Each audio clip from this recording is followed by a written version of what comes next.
Testing, testing, testing, 1, 2, 3. All right, everyone, welcome to another Friday night live stream here in the Great White North in the middle of May.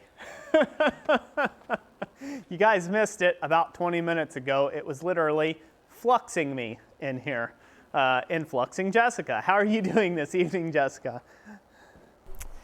I am doing good, Roy. Yeah, like you said, it's been kind of snowing on and off all day, so you guys will probably get lucky and see even more snow falling during the live stream. Yeah, for those of you who are new, we treat snow, we call it flux around here, and I keep getting fluxed by all you overfluxers out there trying to summon me to your stream, so knock it off. It's May already, gentlemen. Back off on the flux. But what can you do here in northern Michigan? So real quick before we begin and say hello to everybody and thank you to everyone who's super chatted so far. We'll get to that here in a second. Just want to say this stream is going to be a little bit different. Usually we have a secondary camera angle, but as my luck would have it, my big clod hopping feet snagged the HDMI cord and yanked off the end of our micro HDMI. So yeah, hosed us up on not being able to have a secondary camera angle this evening, so I do apologize for that. Usually I like to get you in real close. Tonight we'll be forging on some Kin's Custom Irons tongs. We'll be focusing on some scrolling tongs, and we will also be focusing on some slot jaw tongs. We'll be giving both of these pairs away in this stream. You do have to be in the stream to win, and basically commenting. You'll have to be actively commenting, and we will let you know when these are about to, be given away as we select from the comment section for all of you that are new here. If you are new and you're just watching this, maybe you popped on like, hey, what's this guy all about? You might want to consider subscribing. We do these every other Friday night, so the next one will be Friday the 22nd, I believe. Isn't that right, Jess? So that'll be May 22nd. We'll be doing another live stream. And in that live stream, we're going to be giving away a 66-pound anvil. We do one anvil a month throughout the whole year of 2020, which is the Great Anvil Giveaway. So Year of the Anvil, we're calling it. So be on the lookout for that. And then also a lot of other awesome door prizes. So you definitely want to hit that subscribe button and set the bell for all notifications. YouTube doesn't work like it used to, where when you subscribe to something, they actually give you that content. You actually have to go in and manually tell them, yes, I want to see this guy's content. So definitely do that. These tongs were actually given to us by, don't let me mess it up, Couch Forge Company. Oh, there's a lot of Forge and companies and a lot of different people, screen names with Forge in the title there. But yeah, Couch Forge Company sent us a whole slew of tongs from Kin's Custom Iron to give away during this year as our door prizes. So big, huge shout out to him and thank you. And for all the people who super chat and make these possible and help us with the shipping, you'll see that the light turns different colors when you do drop a super chat corresponding to the color of the super chat. So if you don't like the color green, change it. You won't make an enemy out of me if you do. I love it. So, all right, without further ado, Jessica, how have you been this week? Talk to the people. I shall talk to the people. Yes, all of the above. By the way, just along the lines of what Roy was saying there a moment ago, if anybody likes the looks of these particular style tongs and you want to pick some up, there's a link down in the description and you'll get $10 off your order. So, just a little perk there. Let's see, right off the bat, we had a 1 pound super chat from Gordon Farmer. Thank you very much. And that was followed up with a $5 super chat from Doe Creek Forge, who says, no pressure or anything, LOL, but I have a bunch of veterans I've been working with watching tonight. So welcome. We are glad to have you. Glad to have you all, and thank you for your service. Blue! They made it blue. They made it blue. Right after that was Stephen Watkins, changing the sign green, who said hello from Minion Smithy in Vancouver, Washington. You are like clear on the other side of the United States, aren't you? Hello, thank you. Good to have you in the house. Oh.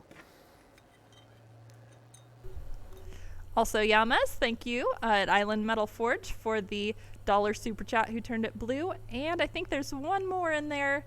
I gotta scroll to find it. Ah, yes, the green one was also from Yamas, who says to go towards a new HDMI cable. Thank you very much, Yamas. Thank you, Yamez, brother. Appreciate it. Thank you very much. Oh. All right, we ready? Okay. Turn it back over to me. You're on you. Am I on me? Yeah. I can't tell anymore because usually I watch your hand press the screen on the phone. It's not working? All right, well, there you go. She's back to having to be octopus lady again, huh? Arms everywhere. So, like I said, we don't have the secondary camera angle, so I apologize for that.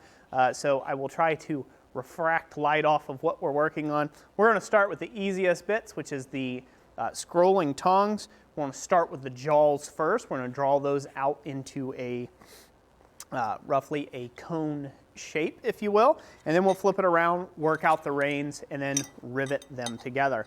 Now, when you do get these as a kit, they don't have holes pre-drilled in them. I went ahead and did that in advance. Usually I would wait to do that until after I have all the reins shaped and the actual jaws themselves, and I'm ready for final assembly and to adjust things. But since this is a live stream, my drill press is, you know, about 100 feet the other way in the metal shop, I'm going to go ahead and just do it all here. So I pre-prepped it to be able to put on the rivet, so keep that in mind. One of the other things, Jessica, I don't know if you mentioned that it's down in the description. Yeah, I should remember that. She had just said that. And thank you for the yellow super chat. God bless you. Appreciate it. So yeah, you can go check out those tongs through the link. And I think there's, well, you can read up on it. I think you put all the information there. I think something like that. But I should be real clear that again, Ken's Custom Iron is not a sponsor here at Christ Center Ironworks or anything like that. But these are his tong blanks and good American-made stuff. It's good to support. Good to support local industries if you can, you know. So definitely do that if you get the chance. So we'll stick these in here. I'm going to work on the nibs first. I'm going to work one jaw at a time. That way I don't burn anything up. And thank you for whoever's super chatted the red super chat. It might be a super sticker.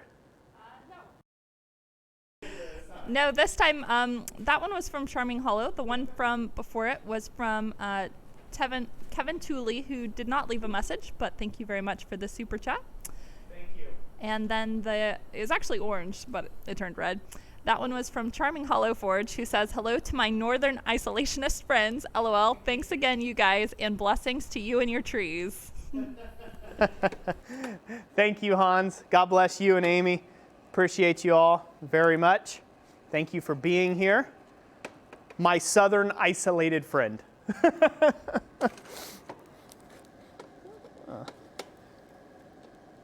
So now you're going to see me using tongs to make tongs with these just because the handles are very short on these particular scrolling tongs. They're really short handle, so I'm going to use tongs in order to not burn my hands while I'm forging out the nibs. Now if you've got a coal fire, not like a coke fire here, this is putting off a lot more heat. It's a little bigger than what you need. If you had a small coal fire going, you could probably do this with more of an exact heat and wouldn't get as much heat transfer up the reins. So just keep that in mind. This isn't too bad right now as I'm holding it, so I might do the first pass just by hand. But yes, thank you everyone to your super chats. God bless each and every last one of you. Thank you very much. That goes a long way, let me tell you, to shipping out all these items. So greatly, greatly appreciated. Shipping goes to purchasing the next giveaway anvil. So, so it's much appreciated either way. So, go to the anvil, Jess. Ah, man, we don't have the second camera angle. Ooh. All right, well, we're going to stay at the main cam, and I'm going to go to the anvil now, and we're going to taper out these first nibs to go to town here. So I'm starting on the near side of the anvil, And I'm just going to begin a taper on these. It shouldn't take you too long to do this. Take as many heats as you need. Main thing here, we just want to get this, have a nice square taper that looks pleasing. Don't go too thin. Don't go too thin with the end of this nib here. If you go too thin with it, when you round it up, it's just going to get real hair thin on you, and it's not going to be that useful to you. So it would be my suggestion to keep it roughly, say, 1/8 inch in cross section, or whatever that is in millimeter, like 4 mil, right? 3.5, 4 mil in cross section. You don't want to go any thinner than that. So 1/8 inch or so. I'm going to clean that up. Clean that taper up. I don't know if they could even see that thing when I was hammering on it. You'll have to let me know, Jess, if they can actually see this thing. Can they see that? Yep. Look good on camera? Hopefully y'all can see that. So again, we're just drawing down a really short taper on that. We'll stick that back in. Before we do, I'm going to go ahead and cool off my reins. Use another pair of tongs here to grip it by the boss, and we'll cool everything off up into the nibs. Questions? Comments? Yes, that most recent one was from Thomas Brighton, who said, thank you for the tongs last week. Glad they made them to you. I did notice everything is taking like twice as long with the USPS currently, but we are glad that they made them to you. It's been 3 weeks since we've live streamed. Roy and I were talking about that. We're like, oh, we hope we're not getting rusty at being 3 weeks. We're definitely rusty. But yeah, thank you very much, Thomas Brighton. Appreciate it. So yeah, the Postal Service, I don't know if you guys have been doing any ordering, they have really slowed down to a creep. So when we do ship these out, it might be a few weeks before they get to you. Doesn't matter whether we ship them out, it doesn't seem like it's like 3 weeks regardless. So it's taking a while to get things to people, but that's okay, you know. They're people too, and we're all just trying to get through this. So let's hopefully that'll change sometime this summer, eh? There was a question for you about why you chose to drill them instead of punch them. Great question. So the reason why I drill tongs out over punch them, punching is I'll say mostly inaccurate. You know, I can punch things fairly accurate, but if you drift it too much, it's oversized. Now you got to go back up to something. So usually when you need a hole to be accurate when you're punching it at the anvil, you punch smaller than what you need and then you ream it to appropriate size. So it adds a whole extra step that you have to do versus just lining things up and drilling through both pieces and go ahead and putting a rivet in it. There's enough mass and material around this, around the rivet hole itself, that's not an issue where it would weaken it significantly. Now, obviously, if you're trying to make like a mortise and tenon joint into a bar of steel, you can't drill it because there's usually not enough material.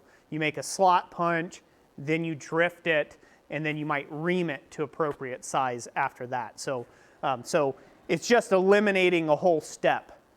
Think of drilling as both the punching and reaming operation all in one go. So it makes more sense to drill them, as these are meant to be quick tongs, not take all day tongs. So yeah, so that's the reason for drilling versus punching.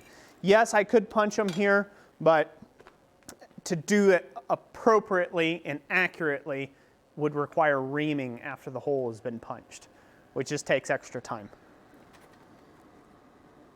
All right, I'm going to go back to the anvil again and start forging this out. Now that we've got our square taper established, we're going to go ahead and round her up, going by octagon first, taking off those sides, and then we're going to roll it. Important note here, when I'm rolling this, I'm rolling it and hitting up close to the shoulder too at the same time of the boss. So you want to kind of just roll it from one direction, not necessarily from the top side. You want it to be like this, you want it down like that and roll it, if you will.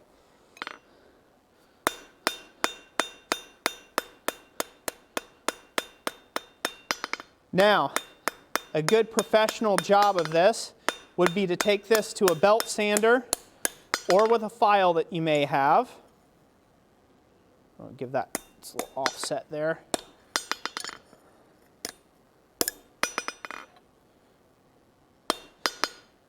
I would take it to a sander, belt sander, or a file, or you can hot rasp it if you want, and get this perfectly smooth before you, what I call knock together to the tongs. Before you put the tongs together, you would like to have that ideally nice and smooth, because it's really a pain in the butt once they're together to try to dress those if you want them perfectly round. So keep that in mind. All right, we can set that one off to one side, and we can start with the other one. I'm going to cool off the handle end of these too. They've been sitting on the fire. The way I work on tongs, as I do with most things that need to be alike or fit or match, is I take them up in stages. So I'll do all of the nibs. Then I will do all of the drawing out of the reins. Then I will do all of the drilling or punching or reaming or whatever to the bosses, right?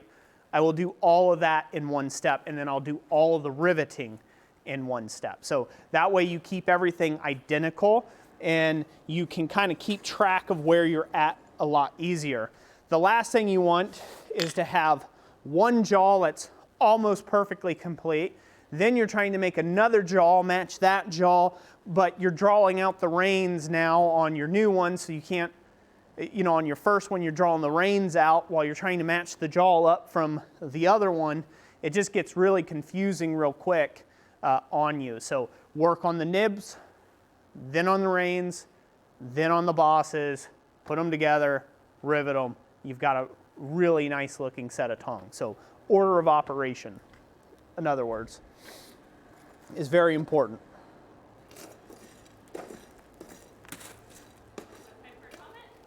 Plenty. All right, the previous green one was from Joe Horzimpa, who says, thanks for what you guys do for the community. You are very welcome, Joe. We are glad to have you as part of the community, as everyone who's joining us this evening. Very much. Very glad to have you here. And the next super chat came from Charming Hollow. He's just asking for a Roy rant here. He says, Roy, what are your thoughts on giving credit to makers whom are copied? Props given or no? Rant in 3, 2, 1, go. Copied. So what are your thoughts on giving credit to makers whom are copied? Who are being copied for something? Yeah. Rant and go. Huh? Yeah. Good? Okay. So let me take this hate and then I'll rant about that. Sounds good? So yeah, it gives me time to percolate, stew on it a bit. So let me go ahead and hammer this.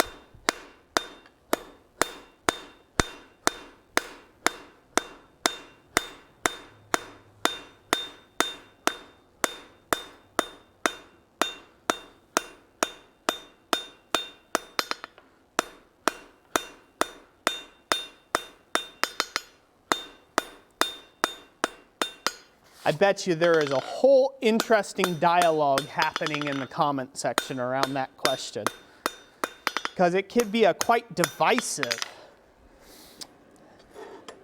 question to answer. So I'm going to check the size here, make sure my things are getting close. Looking pretty good.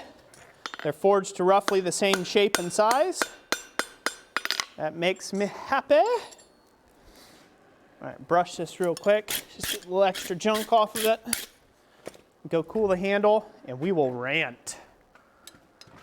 Not a whole lot of ranting, but as Rob Huff says, my rants are a bit neutered these days. A lot more tame, I think he said. Well, I know what he meant neutered. A little less feisty. Okay. So, on the subject of copying someone and giving credit. Blacksmithing is not an original idea. Not at all. Chances are, if you've thought of it, someone 12,000 years ago probably thought of it too. But that isn't a reason not to credit somebody who you have learned from.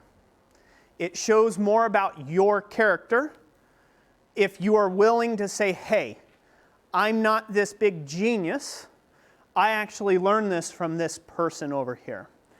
I am a shameless person when it comes to mentioning people, makers, mastersmiths that I have learned from. I love mentioning them because it gives them the due respect that they invested time into me. People on YouTube are investing time into you. People on Facebook are investing time into you. They could otherwise keep that information for themselves. They don't have to dissimulate anything to you.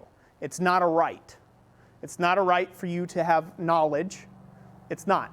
It's not a basic principle where if you go into a blacksmithing club, they must teach you all of their ways. It's not. It's a mutual respect. If you learn something from a guy by the name of Earl so-and-so, and you go to Facebook, YouTube, Instagram, and you don't make even a micro mention of Joe, of Earl so-and-so, and you get credit for, oh, you're so genius. Wow, that's like, this, that, what have you, and you take that kind of glory upon yourself versus making mention that you're a byproduct of those that have taken you under their wing, that there speaks highly against your character, in my opinion. That's how I feel about it. I have had multiple occasions where people online have taken something that I have produced, something that I have made the exact same thing. I mean, to the letter, measurements, everything. It's fine. But when it came down to someone saying, wow, that's so neat. Where'd you learn that at? I've even had people go as far as saying, oh, I just thought up of it one day, when I know dang well they used every single measurement that I put out. I had a tutorial on that 6 months ago. That speaks highly against those people's character. Obviously, there's people who do that all the time to one another, and that's fine. Those people most likely won't ever be remembered for anything because they're not a trendsetter. They're not out there trying to engage their own brain. They're just trying to use what seems popular at the time and then just make more of that kind of thing.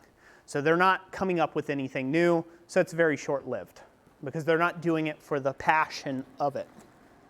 So if you are inspired by someone's work, give them the credit where credit's due. Is it required? No.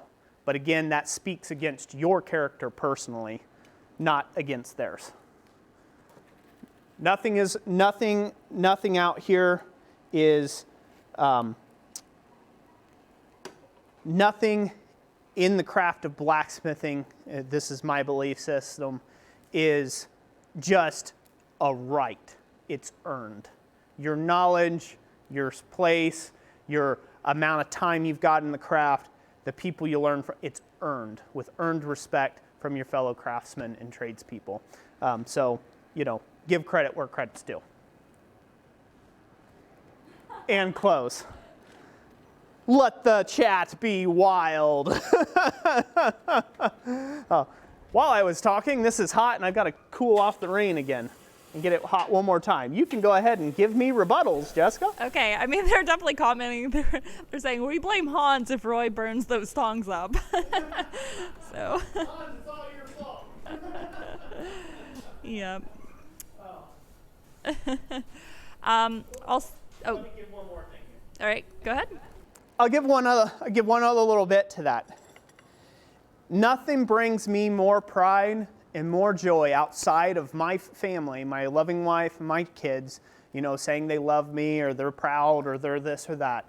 Nothing brings me more pride than joy than seeing someone who I've helped out, acknowledge that I've helped them in some way.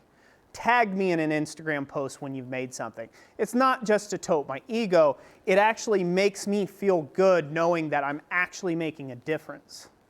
I'm making a difference in someone's life. That really helps me personally. Because in the world of YouTube, there are a lot, and I do mean a lot, of negative Nancys and people out there that you guys don't get to see on a regular basis. And to have some good voices in your head from time to time is really a pleasure. So it's not just about like, hey, Roy must have purchase on everything like it's his grand plan or his idea. No, when you are just getting started in blacksmithing, or maybe you've been blacksmithing for a while, and you found something of mine particularly helpful to you, shout me out just so I know, or message me. You don't even have to do it publicly, but just acknowledge that you've done something, because that really does help me proceed on with what we're doing here with free education on YouTube. It really does. So that's on a personal note. That's how I feel about it personally. It really does give me a lot of pleasure to know that I've helped somebody. It does. I like that a lot. More than you could ever know. So when you say, hey, Roy, I learned this little technique from Roy, or hey, I was struggling with tongs and Roy did this, or something like that. I really love seeing those posts. Like, not to get all tear jerky because the lump in my throat's getting a little bigger here. but I really do get sentimental about that, because for me, that's what it's all about. And to have people acknowledge that is huge for me. I really appreciate that myself. So, and I'm sure there's other makers as well. There's other master smiths that appreciate that too. Now you may comment and talk as we switch to doing the reins on these. Okay. And once they're done, we're going to give them away. All right. Well, while you are heating them back up, we got a couple of shout outs here. Uncle Buck's Forge, thank you for the super chat. He says, can't watch, but I'm listening. Good, Steve. Glad to have you on the channel, even if you're just listening for a bit. God bless you, sir. Good to have you here. Gordon Farmer, thank you for the super chat also. £5. I got it right this time.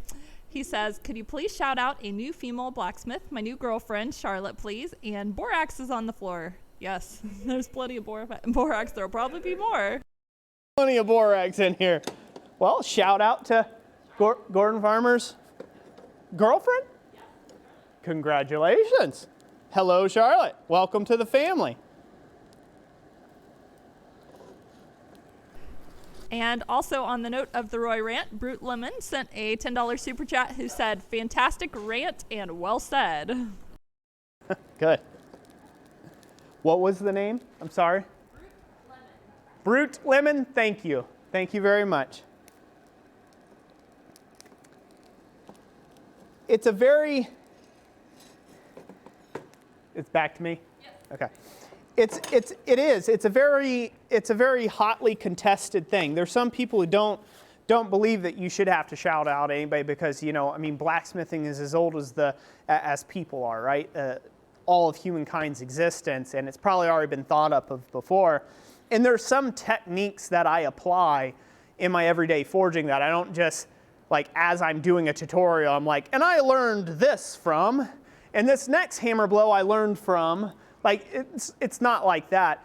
But if you're directly copying a piece of somebody's, or someone helped you over a difficulty, give them that love and that respect and that dignity of that they helped you with it.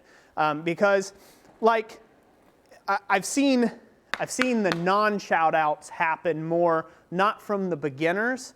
I've seen the non-shout-outs happen more from the people who are semi-professional or, you know, they're trying to make it a business, right?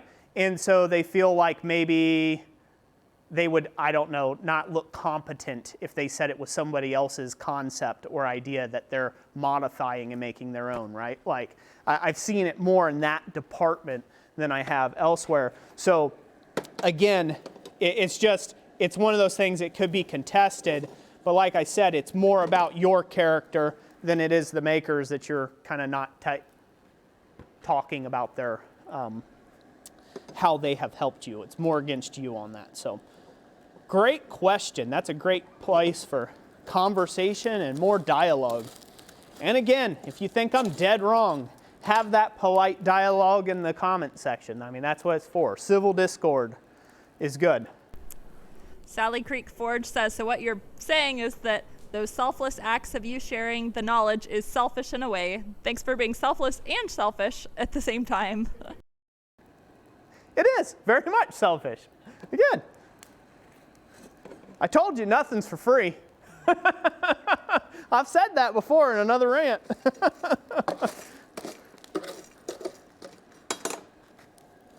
All right, so with these tongs, I'm not going to draw out your standard square taper. I'm actually going to draw out a flattened section, so this way they're easier to rotate. I'll show you what I mean with a finished pair that I've got over here that I bought at Quad State a great many years ago. After we go to work at flattening these out. You ready? Yeah. Okay. I'm going to go over to the horn first to establish a smooth transition from the flat bar stock here into the flattened out or the spreaded out handle. So we'll go there. I have to be a little more descriptive than usual. So we're starting out about 2 inches or 50 mil from the boss.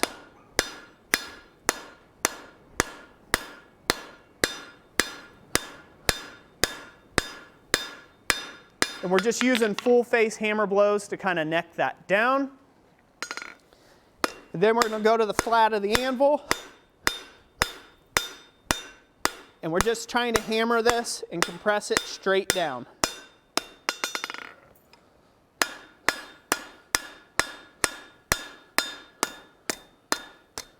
This will make sense here in a minute. Trust me, he says. Just get it cleaned up here a little bit. We didn't get a whole lot done on that heat, but you guys can hopefully see. Can they see that okay? I'm reducing, but I'm widthening. I'm widening this piece instead of like your standard square taper, long-handed tong that you might have. So I'll go ahead and get that end hot. Again, while I do that, I'll grab these other pairs of tongs and hopefully show them off to the camera. So hopefully you guys can see how these are more wide. Can they see that there? So this is thin, this is wide. And what that does for you is that actually helps you get a little bit more purchase and a little bit more torquing on your actual jaws here. It feels a little nicer in the hand than just a round rod. If you feel more comfortable just drawing it out into a round rod or something like that, go ahead and do what you want there for yourself. But the wider handles are a little nicer when you're doing scroll work.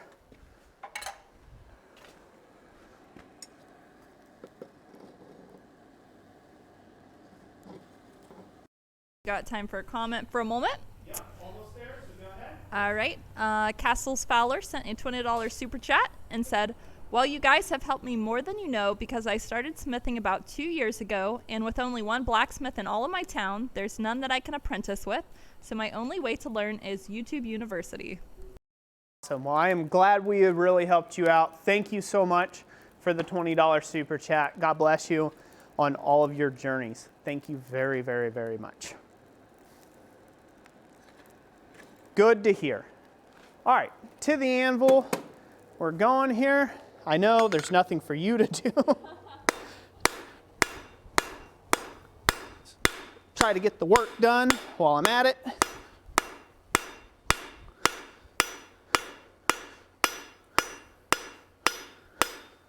Try to work this out nice and wide.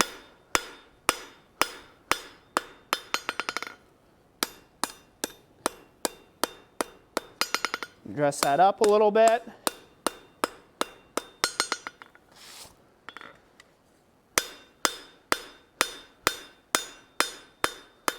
At this heat that I'm working at, I'm watching the thickness. I'm watching where I've got bumps, and then I'm hitting in between those bumps to spread the material evenly. So adjust this up.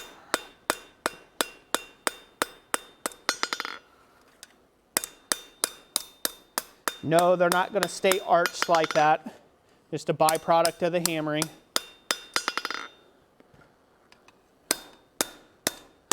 Hammer over the horn. Take those back to somewhat straight.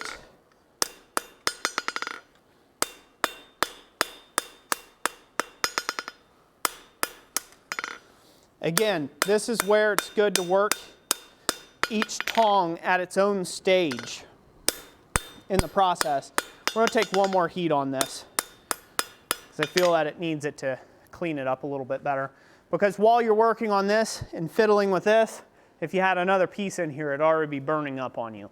So don't put yourself under that time crunch. Get one to this stage, then bring the next one to this stage. But hopefully you guys can see how it's flat in that direction. Can they see that okay? And it's wider in that direction. So it's thin and then wider. And so now I'm just going to dress it up. This next heat is really just to take out any little lumpy bumpies that are there. Again, ideally, before you knock together these tongs and put them together, you want to grind the nibs nice and clean, and you want to sand the handles nice and smooth before you actually rivet them together. It really will make a big difference in the way the finished pair of tongs look. So once they're together, now you're working with a pair of scissors, and it's a pain in the butt. Trust me, pain in the butt.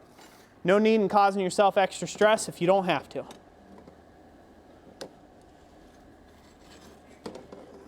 Let me change this over. There we go. Gordon Farmer, thank you for the super chat. He says, do you think more ladies are coming into blacksmithing? Good question. I would say not really. I believe that blacksmithing appeals to a certain type of lady or woman or girl or whatever. It appeals to certain types, just like certain types of guys it appeals to, and other types it don't. So it's really just kind of a one-to-one basis. So to really group a whole gender or a whole race or a whole whatever into more interest or less interest in the field of blacksmithing doesn't really work, in my opinion. So there are some, there's definitely more, I don't know, blacksmiths have been really sharing over the last, I would say at least 50 years, 50 some odd years, have been very sharing about their craft to anybody who's willing to learn. So I have never met anybody who was discriminative in any way, shape, or form about someone learning. So I really wouldn't be the expert on that. I guess you'd have to gauge that by 50 to 100 years ago, compared that to now. And yeah, there'd be more interest, certainly, I think, in ladies that getting into blacksmithing. But maybe Jessica can answer a little bit on what she thinks about that. Jessica Rant. Jessica Rant. Maybe we'll call it a Jessica Jaunt. It's a Jessica Jaunt.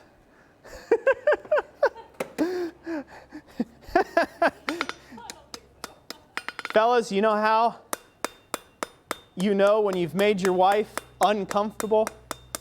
It's when she's on camera and she gives you that like, you're stupid look. That's how you know you've made her feel very uncomfortable on camera.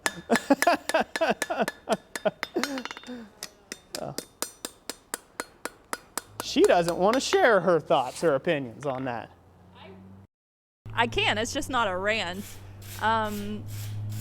I've got several friends that are females that when we go to Quad State, I get to see them every year.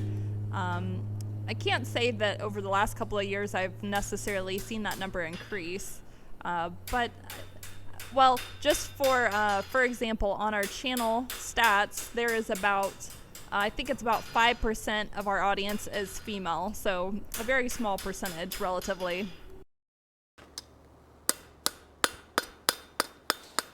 And that number fluctuates. That fluctuates between 5 and 7%. So, you know, it's very much, I mean, again, that's just a difficult thing, you know, to kind of gauge as far as interest. It's genuinely a case-by-case basis, really. You might have a room of 1,000 people, and you say, hey, you all should be interested in underwater basket weaving. And you know what? There might be 10 people who are. And everyone else is like, oh, heck no. I would never do that, you know? So, yeah, so it's just kind of a case-by-case basis. Be interesting if there's ever a study done on that. Oh, also I have a question for you from earlier. I didn't read it earlier, but it has to do on the subject of tongs. And that is, in your opinion, how do quick tongs compare to just forging out tongs in general? Good question. Great time. So, it's been my firm opinion, and it has been my opinion for a great number of years now. It hasn't really changed. In my opinion, forging tongs, if you are competent at forging them and you're willing to take your time and make a nice pair of tongs with all the right material in all the right places, forging tongs will make a better pair of tongs than twist tongs or quick tongs. And mainly the reason for that being is all of the stresses are concentrated on a joint that you're collapsing right here at the edge of the boss, and you're twisting them, right? So you're twisting these, and so therefore you lose a little bit of the material structural capabilities, because now you're working with something that is not a square anymore. You are actually twisting it and you're collapsing that. Think of it almost like kinking pipe in a way, but in a solid material. And it has been my experience that if you take a piece of bar stock, just take a piece of 3/8 inch square bar in your own shop and give it a twist. Give it like a 4-inch twist, then cool it down, heat up the whole bar, and then let it cool down, and then go ahead and stick it in the vise and grab one end in the vise, one end in another pair of tongs while it's nice and cold, and pull on that thing. It'll bend at the twist every time.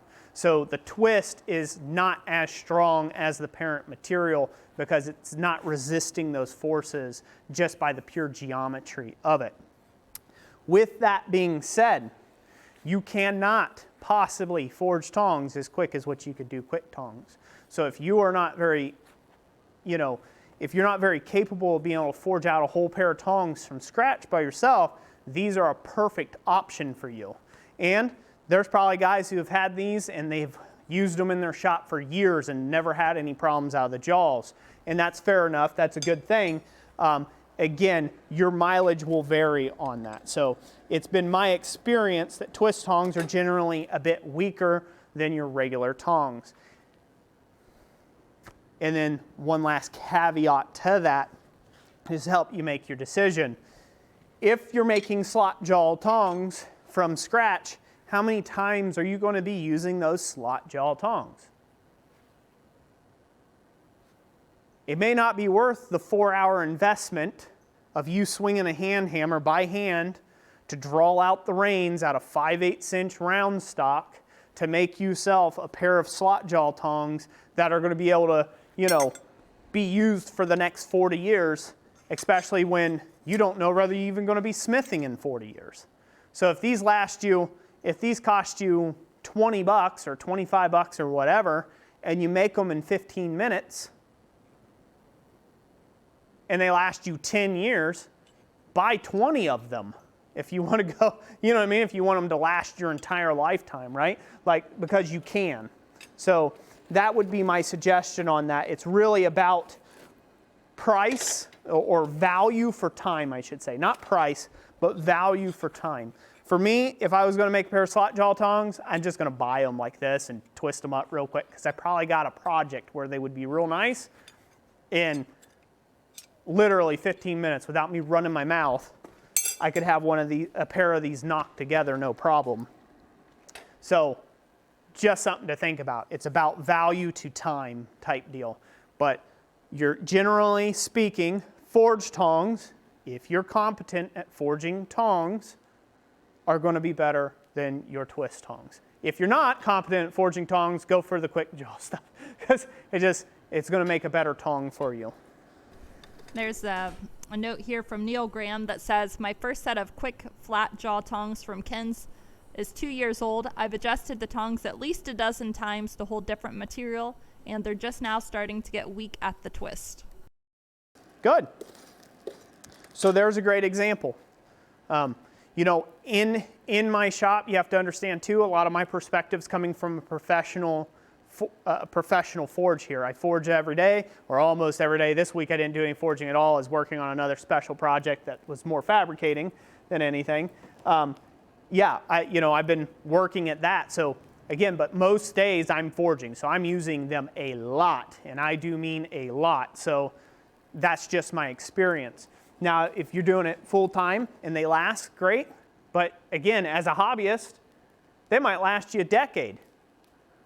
So really, it's kind of a moot point which one would be better, especially if you as a hobbyist, you can't forge your own pair efficiently enough to get yourself stocked up to be able to actually work on things. I would just go with the twisted type tongs. You can always buy tongs. That's another option. Just buy already pre-made tongs, but they're usually run sky high in price. And the other downside is you don't learn a thing. With these, you still have to apply some skill, some sort of skill level to them. So you'll learn more by having to forge on these as a beginner than if you just bought brand spanking new, already slapped together tongs. I know some professional guys who would never want to forge a pair of tongs in their life. They would be competent enough, but they find it completely mundane and redundant and would have nothing to do with it. They don't want anything to do with forging their own tongs. They don't get paid to forge tongs. They get paid to forge railings and gates. They're not going to monkey around. They're going to order 50 pairs of tongs from Blacksmith Depot and just get on with it. They're not interested in monkeying around with making tongs all day, or even pre-cut ones like this. So really depends.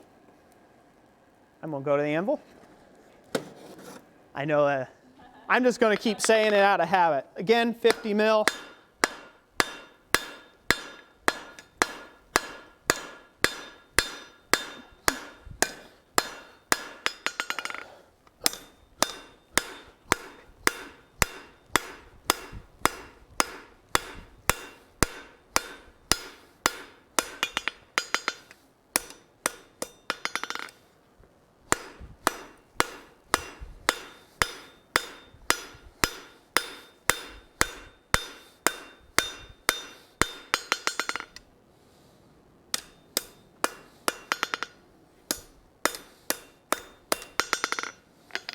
All right, put that back in the fire and bring it up to heat again. What we got? Sorry. Yes, there's been a couple of questions. I'm just going to kind of combine them into one since they were all kind of interrelated. And that is there a preferred material to make tongs out of, and also a preferred material to make rivets out of? Okay. Rivets, mild steel, usually 1018 or A36. Some people prefer 1018, some people prefer A36. Doesn't really matter, just mild steel. Go to the scrap yard or wherever you get your steel supplier, or just buy the rivets. I buy factory-made rivets because I'm not going to spend all day making rivets for my work. You can buy several hundred of them at a time for pretty cheap. So I would just do that, and those are usually 1018. The rivets are.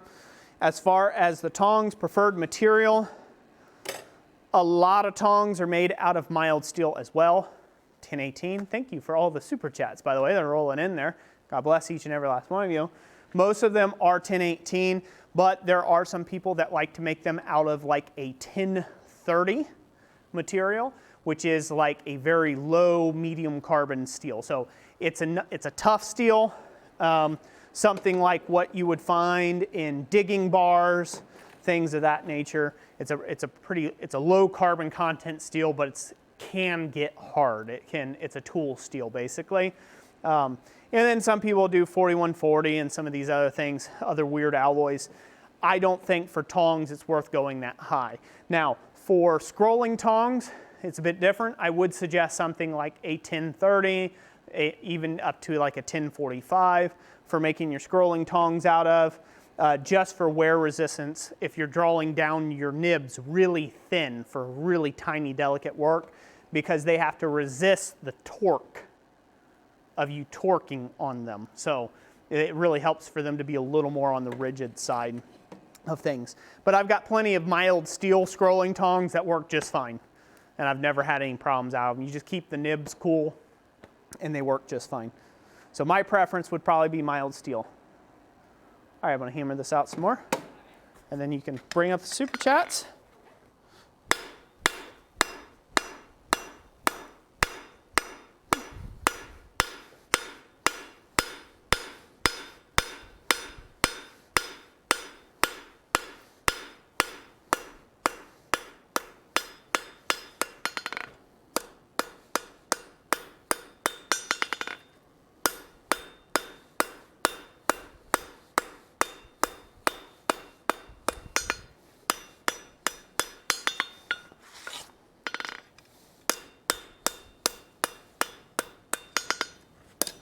Go ahead, honey.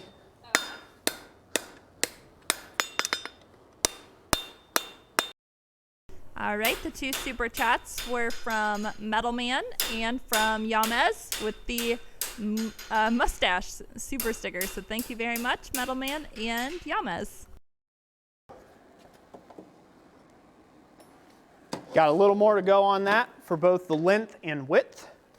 I'm gonna spread that just a bit more, and that side will be done. Then for the fun part, just riveting it up. Easy peasy. And then the giveaways.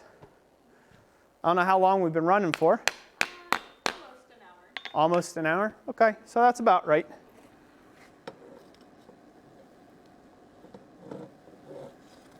Go ahead and hammer these out a little bit more.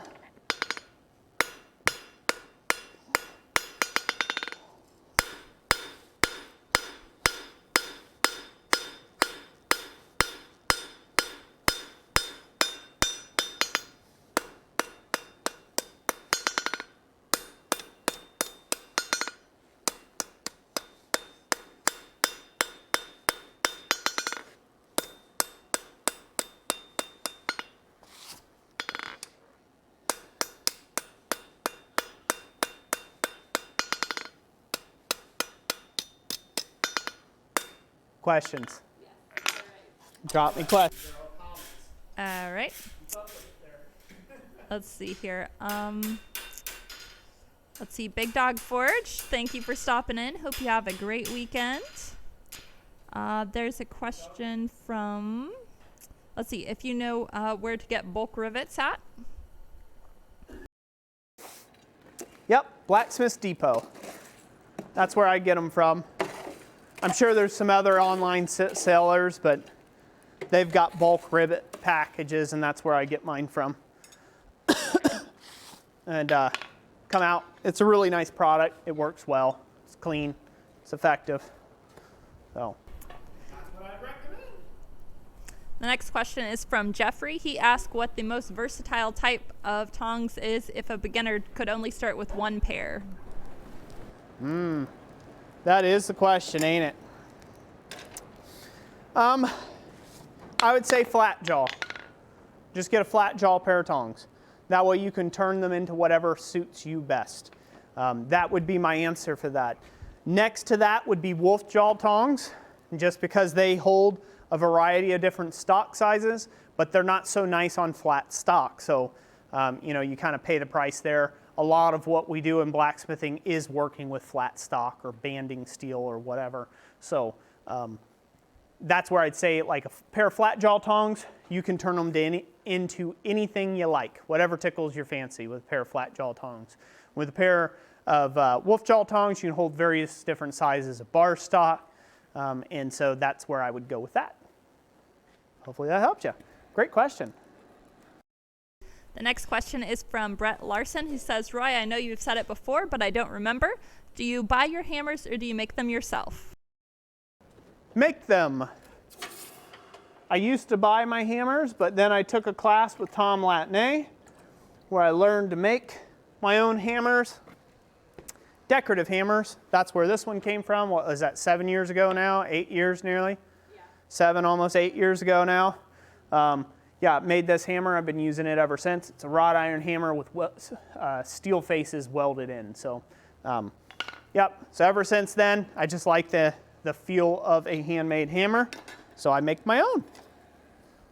Cool these off. Let's see here. Ryan Verkamp says, as a beginner, should you build a gas or a solid fuel forge? Thanks. And that kind of goes along with earlier, your preference over a side blast forge or a bottom blast forge.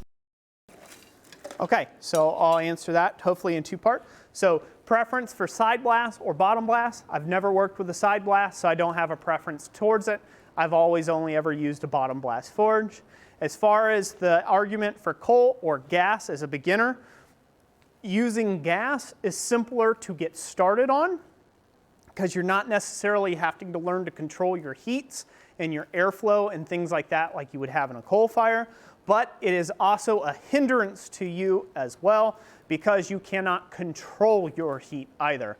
And a gas forge, anything that is in the mouth of that forge is hot, and it's all one level of hot, as where with coal, you will have a gradient of heat. If you stick this into the fire, this end will be nuclear hot, this will be less so, less so, less so, less so, all the way through the piece.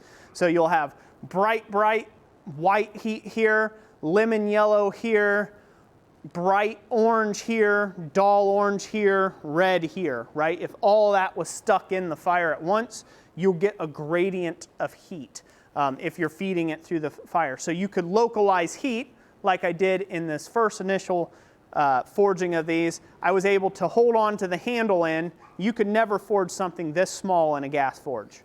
Never ever, and still actually be able to hold on to it. You would have to have a pair of tongs, right?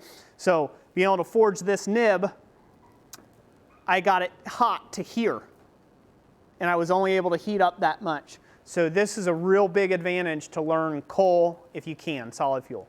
It's not always possible in your location though, sadly enough, so you just have to do what you've got to do. My preference, and I will be biased towards it probably till the day I die, is coal. Coal or coke. I like coke pretty well. I like green coal a little bit better than coke, but I'm kind of stuck where I'm at currently with using coke. And I'm probably going to go with it here on out, although I like green coal just a little bit, and that's a small bit better. So hopefully that answers the question well. Everybody found that valuable, or at least whoever needed. Yep. Also, thank you Bar Run Forge for the $2 super chat. It says, God bless y'all, lifting you up in prayers. Thank you very much. We appreciate that. Thank you very much. Neil Zagrin asks, what is your favorite hammer style, like rounding, cross peen, straight, etc.? Cross peen. Always cross peen. Don't got a lot of love for rounding hammers, so it's been pretty well clear on the channel. You're trying to get me into a rant. I see what you're doing there, sir. No, I'm pretty much a cross peen type of guy. Outside of that, it's ball peen. I've got a lot of different sizes cross peen, then a lot of different size ball peens, and then I go to like straight peen sledgehammers and things like that. But I've been a big fan of a broad-faced cross peen for a long time now. Again, biased in that sort of way. Really, whatever you've got's good. You'll find my philosophy on tools of any sort is exactly this.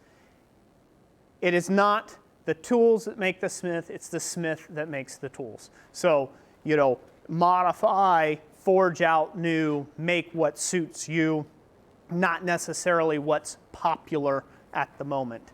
Make what tool best suits the job for what you're doing. That's my, I guess that's my thought process on that. My favorite though is cross peenes. All right, ready? And thank you all for the super chats. Thank you very much. So I don't know if there was a bunch more you need to get to. Are we okay? Yeah, we're good. Okay. All right, so I'm using the supplied rivet that came with the tongs. And we're gonna be doing this. On the onset, it looks quite long, and it might be a little long for you if you're just getting started, so you may wanna knock off maybe 1/8 to 1/4 inch on that. If you do, you won't be getting the perfectly domed head like what you get on the other side of it, which, assuming you don't have a rivet heading tool like what I have here, this is a bottom rivet header tool. It supports the round rivet so you don't get a flat on it. And then I have a top riveting header tool to take and dome the top rivet as we dome it down. So hopefully they can see that all right on camera. Does that look okay? As we're being fluxed here in the shop. So first things first, I like to put my tongs together cold like you see them here. I think those are pretty attractive look, don't you, honey? These tongs?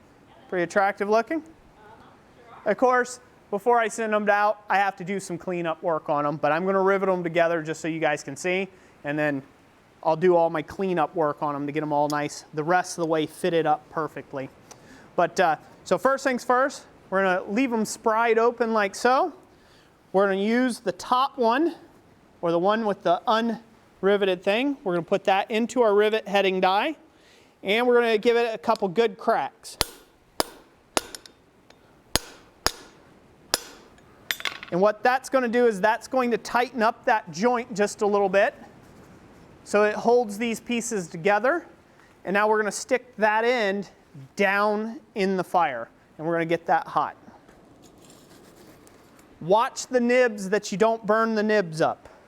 That's very critical. You want to make sure that you get the boss area down into the hottest part of the fire, but the nibs themselves stay somewhat exposed. You don't want those to get super hot.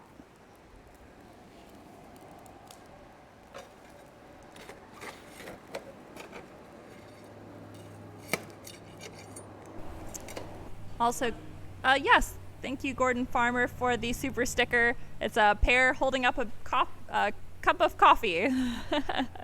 Right up Roy's alley. Gotta love it. Oh, thanks for reminding me. Thank you, Gordon Farmer. Really appreciate you, brother. Thank you for all the great super chats, Gordon. Oh, we really do appreciate those. Really do appreciate that. Thank you very much for being a very adamant supporter of this blacksmith community and family. We appreciate you. Joe asks, Joe Horzimpa says, what's a good length for the reins? Whew. So, another great personal preference question. That's what I'm going to start calling them. They're personal preference questions. I find the longer the rein, the better for power hammer use, or things where you want to put tong clips on, because you can get a lot of leverage out here on your jaws, so you can get a lot of bite on them.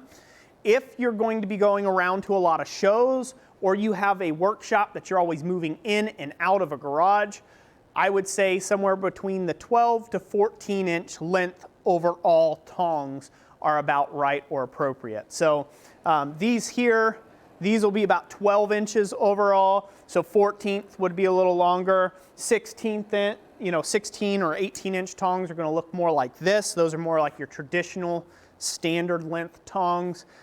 So it's kind of right around that range is a generality. As far as what's the right one, it's really more suited to you and how you work. I know some people who travel all the time, some smiths that travel all the time, they have short tools. They have really short tongs just because it's easier to pack more tongs in a suitcase or a whatever than having something like these that's got big 18-inch long handles. It's a lot harder to fit these a pile of them, if you will, into a space versus having half that length, you know, a quarter, take about that much off. Those tongs are a lot easier to transport. So that's probably not overly helpful, but it's true.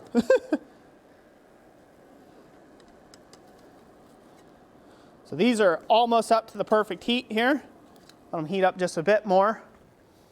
Then I'm going to grab them out with another pair of tongs. If these were a little bit longer handles, this is one problem with working with short-handled tongs when you're putting them together, is they heat up. The reins heat up to where you can't hold them. These long ones here, you can put these together and still just be able to manipulate the tongs by hand. And you'll see that in these. These are like your more traditional length tong handles. These will be a lot easier to manipulate and put together than what these shorter handle scrolling tongs are. All right, I'll be ready to rivet this up. So first step, I'm going to bring this out, set it on my rivet heading die. I'm going to start pushing that rivet down to shape. Then I'll put my rivet header on here, my top doming tool. Might have went a little far with this. I think I did. Yep, I did. Never mind. Went too far with it. Got a little too quick for my bad self. Basically what I did is I spread that head too wide while it was hot. Now it won't fit in that round tool. So we're just going to do it the old-fashioned way. We're going to grip this and we're just going to continue to peen this down just a little bit different this time. I'll have to round it off the old-fashioned way. Not as pretty as using the top doming tool, but it's honest to Roy's failures in life there.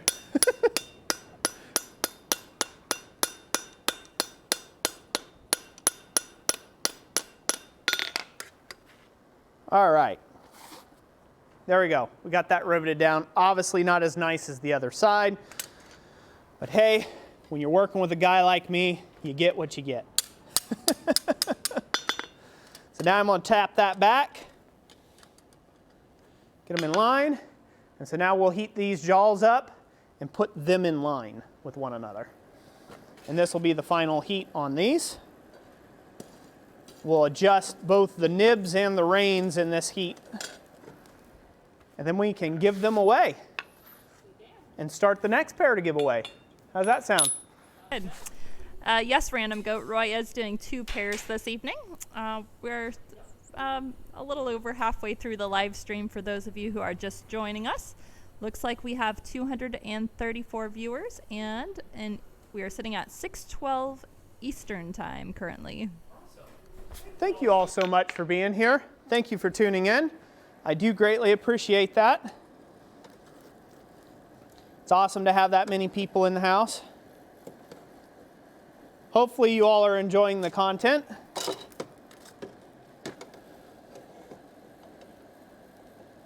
All right, here we go. So I'm going to go ahead and offset this. Again, this is where I really wish I had that secondary camera angle live right now. Wasn't for my blender. That way I could show you guys the exact thing I'm doing. But basically, I'm just making these things cross their legs like a lady.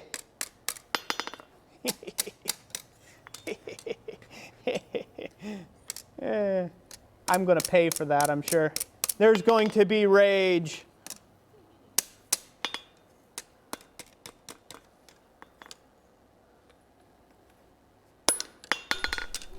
Thanks for joining us, Mr. Coffee. Everybody was saying hello to the squad father. Good to see you in here. Yeah, thank you for joining us, Mr. Coffee. We appreciate it. Kevin Tooley, thank you for the super chat. He says you need to get her some coffee or a heater. Yeah, I don't have coffee, but I do have a heater by me, so I didn't use it last time because it was about 30 some odd degrees, but yeah, 17 is just a little chilly. It makes the fingers a little numb. All right, that looks pretty good that direction. not bad. All right. So if this is a little loose at this stage, don't worry about it. Don't knock the rivet tight because it's just going to tighten up as it cools down. The metal's going to shrink around that rivet opening, and then it'll be too tight. So let it work naturally, but there you go. They got them nice and flat. They're all in line now. You just got the nibs all in line. I don't know if they can see this or not. Look okay? Yeah. Well, I know you can see from there. I'm asking on the screen. Yeah, look great, Roy. It looks good. Can they see this on the screen? You can see it. She's like, looks great. Fine from here.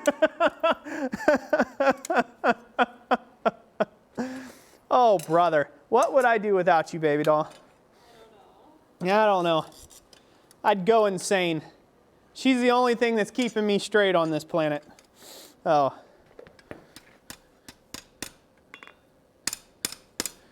Without her, I'd still be a heathen. No offense to all my fellow heathens out there.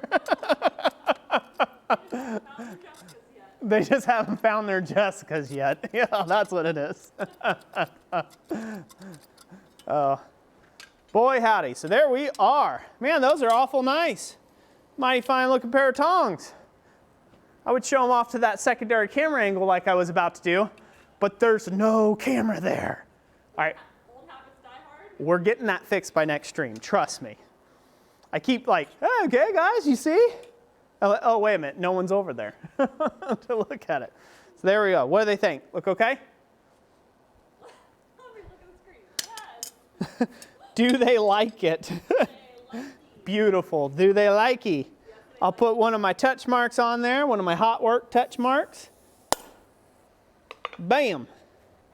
There you go. It's a sealed deal. Christ Center Ironworks original right there. Well, not really, but Ken's Custom Iron original. Forged by Christ Center Ironworks. There we go. That's a better way of saying it, eh? There you go. Oh, man. Oh. Sweet dandy. Sweet and dandyful. Like I said, they'll be cleaned up before I ship them to you. They'll be nice and even more pretty than they are now. There we have it. Granddad's forks, they look awesome.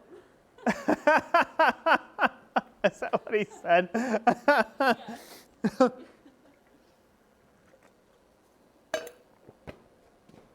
There's probably an inside joke there that I'm not catching on to, huh? Huh? Oh. Why are we laughing at me? Is it the hat? Is it the face? No, you missed it. You're good. Is it the Chad? The chat? She's never seen that movie. Is it the Chad? No one tell her in the comment section if you know the movie reference I'm doing it.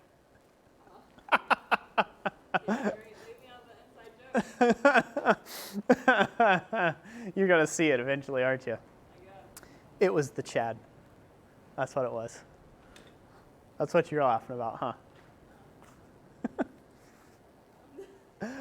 All right. I swear I have not had any NyQuil in this stream. I promise. I have had a lot of coffee today, though. I won't lie. Probably in an amount that's unhealthy for most human beings. Yeah, so anyways, enough of that. Let's give these away. And we've got some other things to give away too. So, all right, again, thank you very much for Couch Forge Company, right, sending these to us. Thank you very much, sir, for those to be able to give away. And yeah, thank you, Ken's Custom Iron, for making a nice, great product. Hopefully, I don't know if he's in the chat or not, or in the stream. You ain't seen him. So, again, thank you for the great tongs there, sir, to make it possible for beginners to get their start and make their way in blacksmithing. That is awesome. So, let's give them away. Huh? All right. The way this is, and the rules are simple. You need to comment a phrase. Just saying me or pick me is not a phrase. You need to say a phrase. It can be funny. It needs to be PG rated. It could be funny. It could be something that amuses you personally. It could be anything. Doesn't really matter. Jessica will draw at random one person in the comment section to win these scrolling tongs. And yeah, we'll ship them anywhere in the world to you. So that's the only prerequisites, right? You don't have to go follow me on Instagram, which you should anyhow, but you don't have to follow me on Facebook, which you shouldn't because I'm never on there. You know, you don't have to go hashtag me or Snapchat me or tweet me or whatever else the cool kids are into these days. You don't have to do any of that garbage. You just have to comment with a phrase. You literally wrote that, a phrase. A phrase. Well, that would work. Bunch of smart Alex, you know. All right, I'm going to ring, and when I stop, she's going to pull at random. And the winner chicken dinner is... All right, it is Jerry Straight, who says, comments taking off. Woohoo! Jerry Straight. Congratulations, Jerry Straight. You, sir, are the fine winner of some nice scrolling tongs. Well, we'll let you be the judge of them when you get them. Yeah, so thank you for being here. Thank you for supporting the stream with your watch time, all that good stuff. And I hope you enjoy them and they bring you many years of service. Many, many years of service. I imagine they will. Good? Yeah.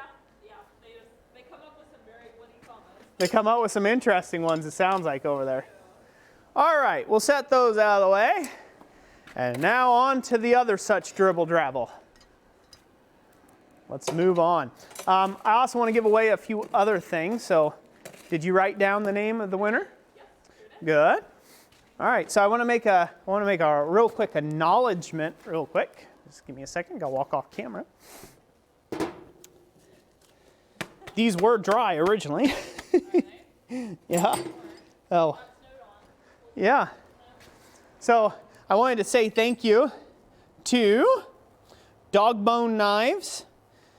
Sent me stickers, sent me 2 pairs of stickers, and one of them's already plastered on my tool cabinet. So thank you, sir, for sending me some stickers to put on my cabinet. And so that'll be displayed. You might catch it in a video. If you've got a sticker and you want to send it to me, I believe the contact link's in the description, so you could do that. If you got a sticker that you want to send to me to add to my ever-growing sticker collection on my tool cabinets in the shop.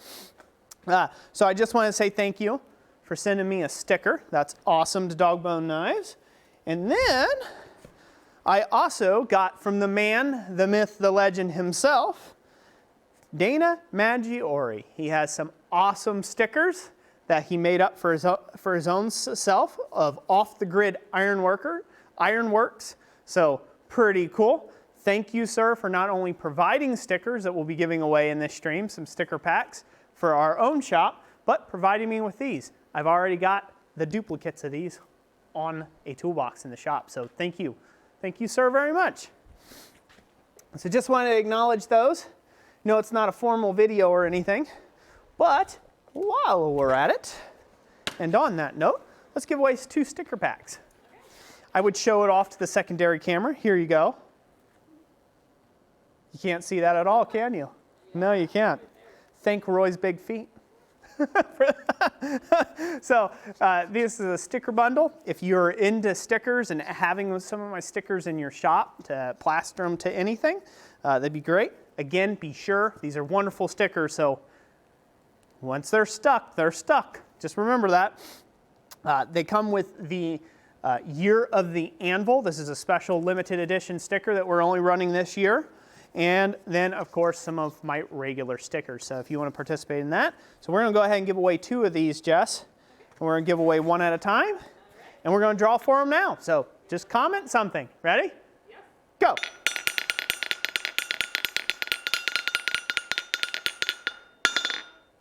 right, this one's going to Jada Bowl Customs, who says, pop it like it's hot. Pop it like it's hot. Jada Bowl Customs, congratulations, sir. You are the winner of this sticker pack. Contact us like per the usual. Contact links down in the description to all those who win. All right, I'm going to say it again. Again, another sticker pack. I didn't have to go anywhere. I don't know why I turned that way. I thought I needed to go grab something else. But okay, let's move on. Ready, set, go. Who we got? All right, we got, let's see, phrase. I'm looking for a phrase. John Mayberry, stick it to me.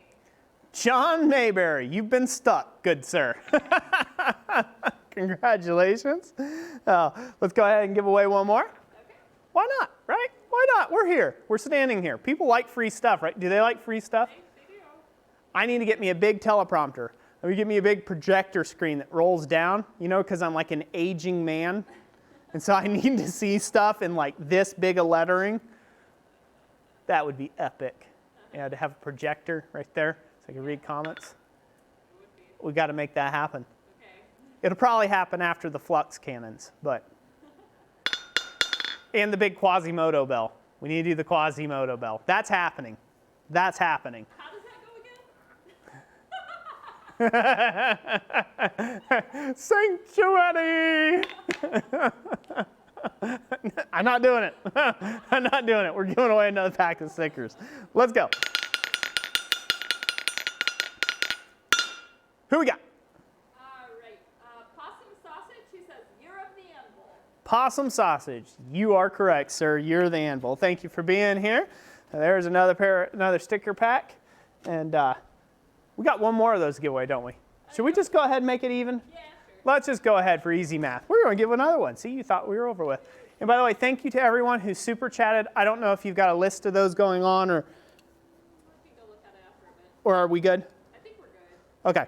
Just making sure I acknowledge you. If you have super chatted and we didn't answer you just yet, give us some time. We will get to you. All right. One more person after we give some stuff away. And who do we got? All right. Brian Neely, who said, "Third time's the charm." Brian Neely, you are correct, sir. Third time, fourth time is the charm for you. Congratulations, Brian Neely. All right. So there's your sticker bundles and one tong. See here. We've got other stuff to give away, so. Probably save it till the end. Huh? Oh, okay, 6 items, I guess. Well, I've got the chisels. I got the chisel and punch set to do. 5 items, yeah. Huh? So we've done 5 items now, and then that would leave 5 items for. 5 items for after the next pair of tongs? Yeah. All right, well, I guess you're going to have to wait for those. Jessica says no. Not right now. I say patience. She says, patience to you.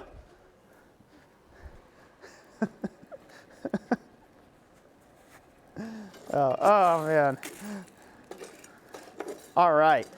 Do we need to acknowledge any super chats before I get back after it here? Or just let me know if we do. Okay, good.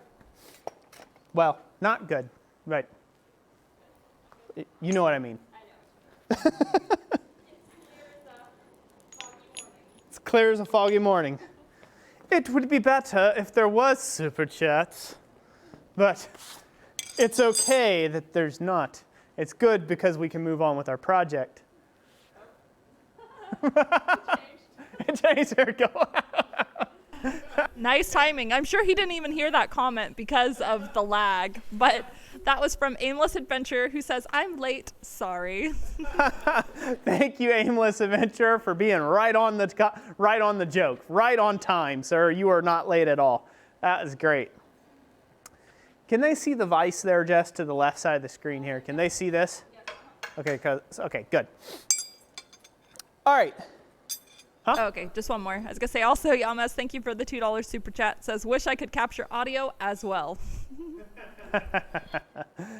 Thank you, Yamas. Thank you very much for the super chat.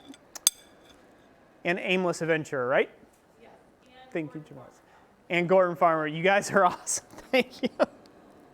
All right. Let's go, eh? All right. So these are slot jaw tongs. And to the best of my knowledge, and I guess I should have said this up front. You're watching a Yahoo put together tongs that I have had no instruction on how to put together Ken's Custom Iron tongs. Ken's Custom Iron has a YouTube channel where he has went through and made tutorials of how to put together his tongs. So I would really recommend that you go and check that out if you want his way of doing it. I'm just guessing at the way to do it, and then I'm just starting from there, okay? So chances are I may do it the wrong way, or the way that was not intended. I'm just doing it like as if you popped them out of the box and you didn't watch the tutorial and you went after it. So the first step in this process is I'm going to actually twist the jaw. Then I'm going to hammer out that twist like we've done in my tong making video on RX tongs. Twist the jaw. I'm going to hammer out that twist. Being careful not to over hammer on the boss because I've already got holes drilled in it. I don't want to close those up because I want to fit a rivet through there later, and then we'll put those together. So you'll need a vise for these if you're going to do these, and I suggest highly that you use one at a time. Do not make the mistake of trying to put two in at a time. It will not work as well for you. You need a lot of good heat right at the juncture of the twist. So don't be afraid to bring this thing up scalding hot. You don't want it to be red when you twist it. You want it to be good and hot so those grains can move with you when you're working that joint. And then you want that joint to cool down naturally. That's key. You want that joint to cool down naturally when you're done. You don't want to quench these. You want that joint to cool down naturally so the grain structure can normalize. Questions, comments? Super chats, thank you. I have a funny one for you. Kid KV says we need a sticker of your head, Roy. Nobody wants a sticker of my head. That's an ugly head.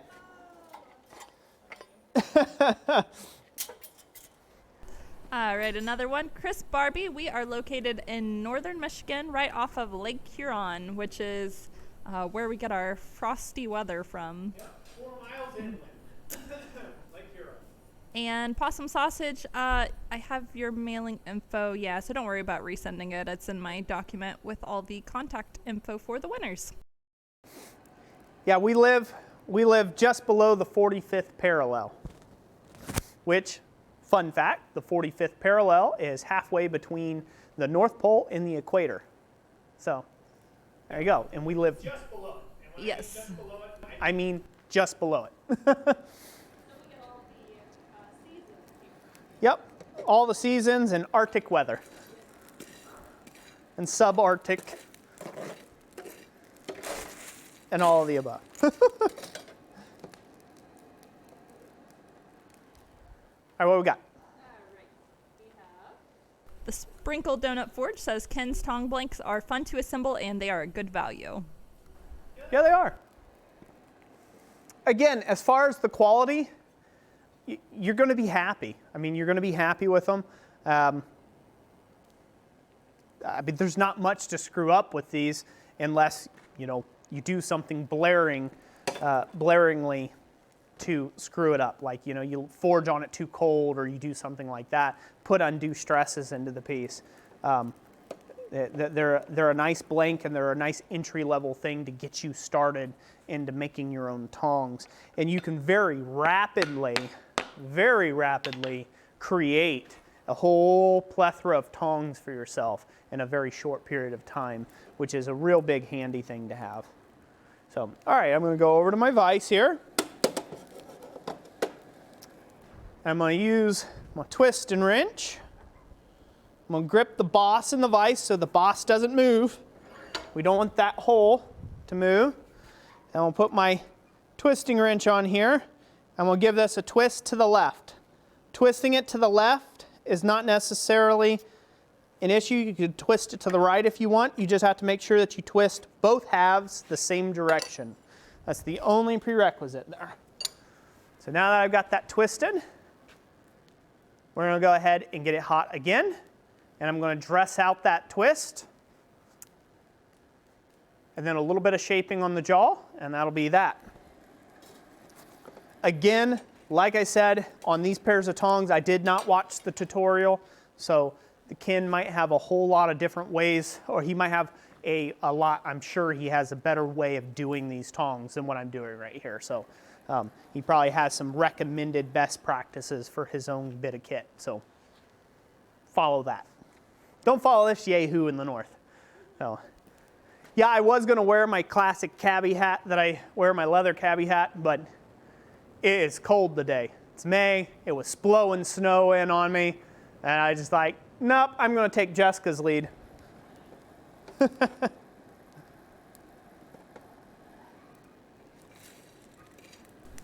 Thank you guys for this couple of super chats that are coming in here. Ty Viner, $2 super chat says, "Can we get a Roy bobblehead?" Well, there you go. You just got a screenshot that right there. A little video recording.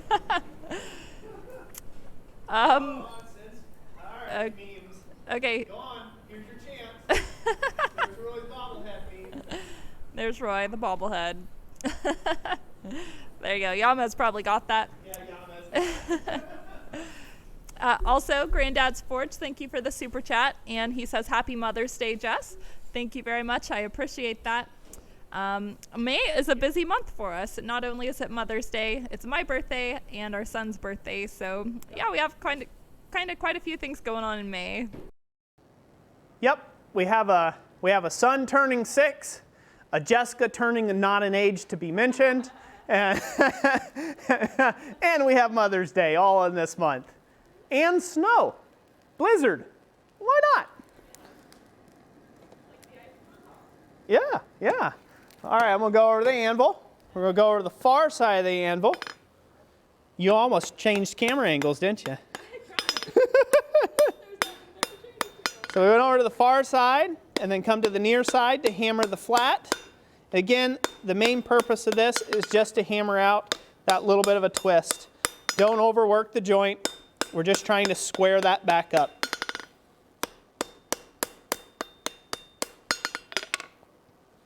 There we go.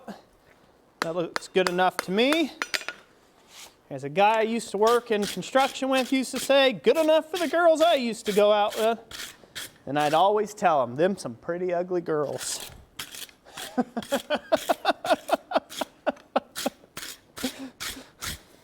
You know what he'd tell me? "Shut up, Roy." Oh, all right, there we have it. Nice and cleaned up there. So now we'll stick the other jaw in and continue. Remember, twist them both the same direction. That's the only kind of prerequisite here, because these have to lap over on top of one another.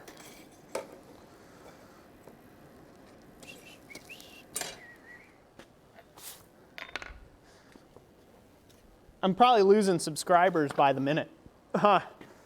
With all my wacky humor. No, you're keeping them around. 243. Oh. You know what? I'm going to rant. Okay. I need a rant. So I've had some comments. I've had some comments come up recently, and you know, dude, for the last 4 years of my life, I have heard everyone and their brother tell me that I talk too much. I explain things too in depth. I do this, I do that, I do this. I blab on too much, that and what have you. And what I find absolutely amusing, moronically amusing about that is 10 to 1 odds if you're watching me, you are not a professional that has a shop where you're running full-time jobs or projects. Chances are, if you're watching me, you are a hobbyist and you clicked on the video because you don't know about the very thing that you clicked on the video about.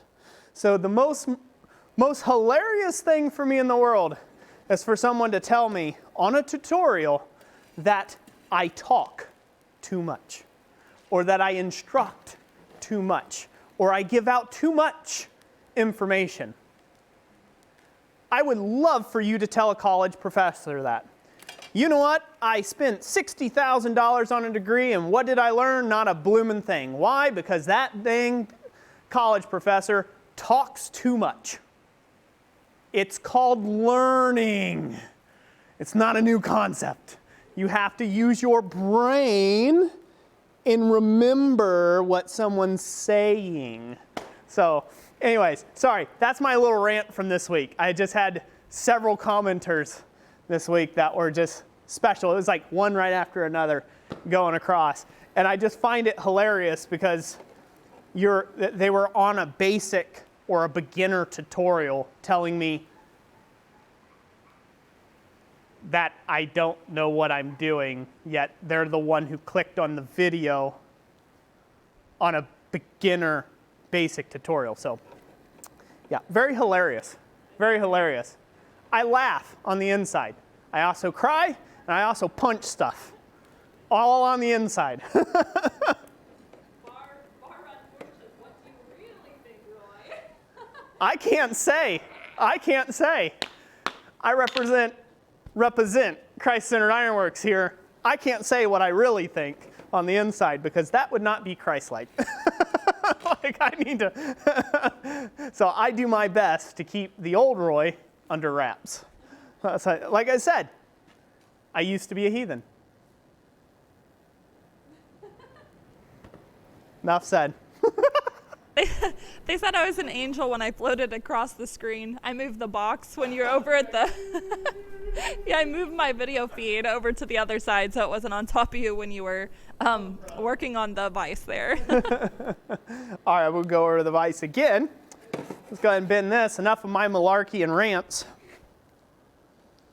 Again, gripping the boss tightly in the vise, using a twisting wrench to twist that to the left. Nice, easy peasy. And we're going to heat it up again before we do anything else with it.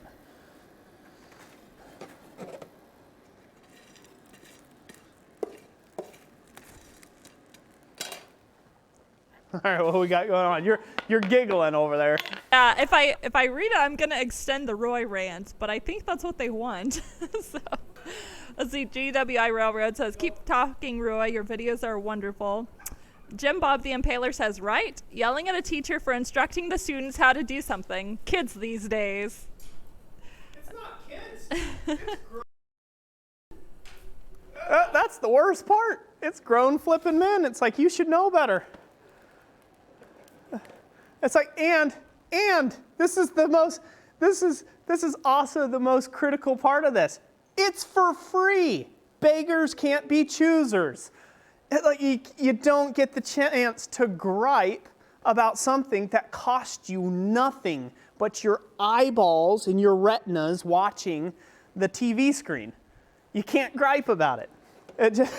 Well, you can, clearly, in today's day and age. Like, you can, but, you know, maybe I am from a different time and a different age, and I was born way too late in life. You know, but like, seriously, if you are a beginner, thank an instructor who's got 1,400 videos for free for you. 1,400 videos for free. You didn't have to pay $3 a view. You didn't have to go to a class like I have done where I've spent thousands of dollars to take instruction from somebody. No. You just have to sit on your couch in your favorite Batman panties and get them all up in a bunch because I talk for 20 minutes. Seriously. All right, enough rant. I just So wipe off your Cheeto-laden shirt, put some britches on, and use this.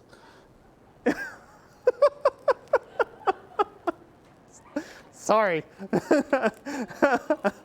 Sorry, not sorry, all at the same time. So I'm sorry people have to listen to my rant there. Again, I just lost a whole bunch of subscribers, I'm sure. And probably picked up a few other miscreants along the way. We go over to the anvil here. All right, far side. Near side. Far side.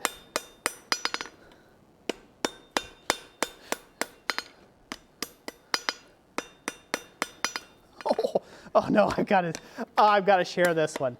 I know I can't get off this subject just yet because I've got to share this one. My most unfavorite person in the world. I've got to share this one. All right, so that jaw's finished up. This is a good story. Story time with Roy in the shop here.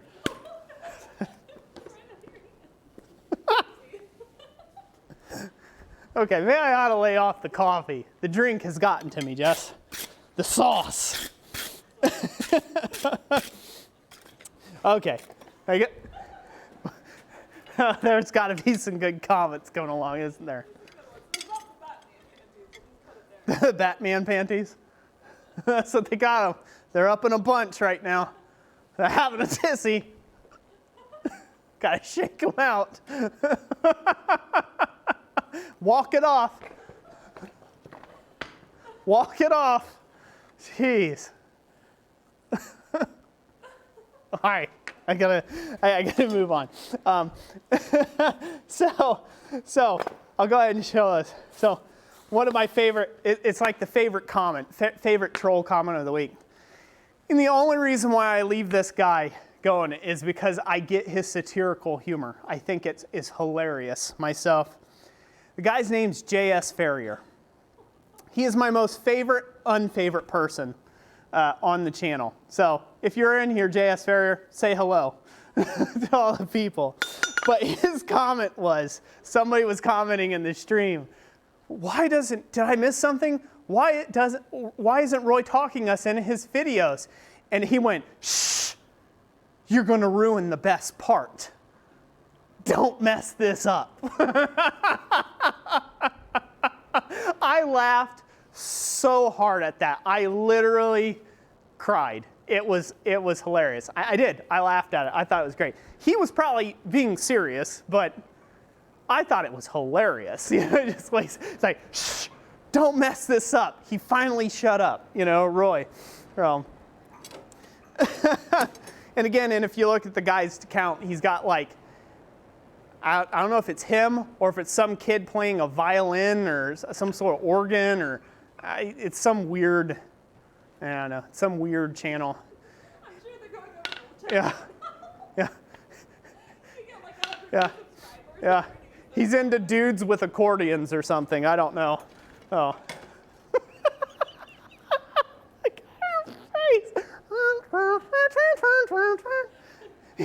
He's got a thing for those monkeys, with the organ grinders, I don't know. But yeah. So there you are. There's your public shaming.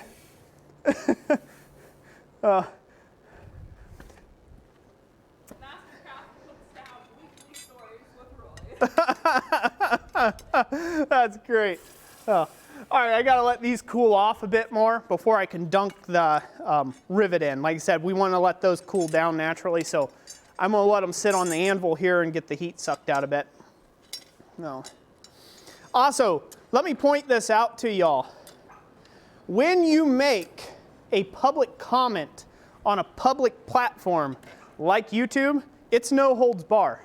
So if somebody with a large social presence wants to ruin you, you did it to yourself. If you gave them an annoying comment and they want to plaster your name all over the net, it's fair game. So, you're making comments on very public forums and things of that nature. So it's all fair game, right?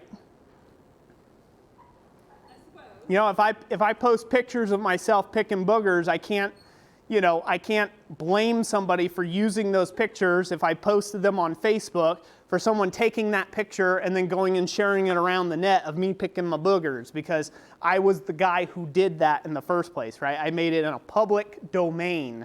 So that's something to watch out for your comments, right? So that's like how employers can end up looking you up and seeing what type of person you are and actually legally not hire you and discriminate, because why? You're posting your weirdness in the public domain. So just FYI for anybody out there. If you can't be a decent human being, at least be a smart human being.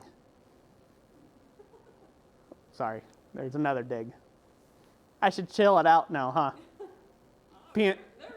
Being too rough on people. It's one of those things that you see that, I never thought. Like when I first got into blacksmithing, I literally thought everybody I came across in blacksmithing was like the best person on the face of this earth, like the most genuine person on the face of this earth. Because like my first experience in blacksmithing over a decade ago was a lot of old dudes who got together who took me under their wing. Yeah, I had to acknowledge I didn't know nothing about nothing. And yeah, I had to sit on the bench and listen to them talk and regale me with all their stories about how they used to forge 4 billion items in their sleep. like, I got into all that, but they took you under your wing and they really kind of just helped you out and did those things. Then you get online and you find out that it's a totally different experience and totally different place out there. So, yeah. I still remember my very first comment from YouTube when I had put out a tutorial on something, and yeah, just someone said, "You suck, dude. Get off YouTube." It was like the very first comment on a tutorial that I had made. And I was like, "Oh yeah, your mom," and like I got all enraged, you know, and then I don't do that anymore. Well, I try not to. Now I just make funny, snarked remarks back, but, you know, and then promptly delete them. Yeah, and block them. That's how I have such a clean community here. The ones that you see commenting on a regular basis, they've passed the test. They have survived the purges. They have survived. Hashtag still alive. And well. Someone was commenting how there was a thumbs down already, like early in the live stream, and a thumbs down. And yeah, those are the people who are blocked. That's the only input they can have is a thumbs down. So. Yeah, it might have been. Actually, I give it up to him. He's not afraid to say what he thinks. And receive hate for it, so. Seriously, don't go giving him no hate or nothing like that. Don't return fire with fire. But I can comment and make commentary on your public and publicized comments. So just remember. Like I said, I love the guy. It's a love to hate, hate to love sort of relationship. But it's a good one nonetheless. Yeah.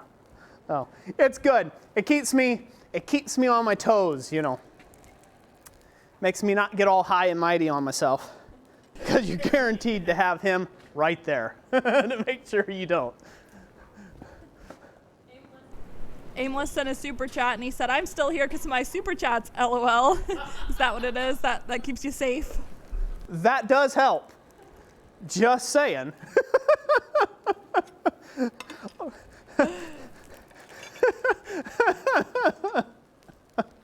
I would make a religious joke right now. Your sins are forgiven you, child.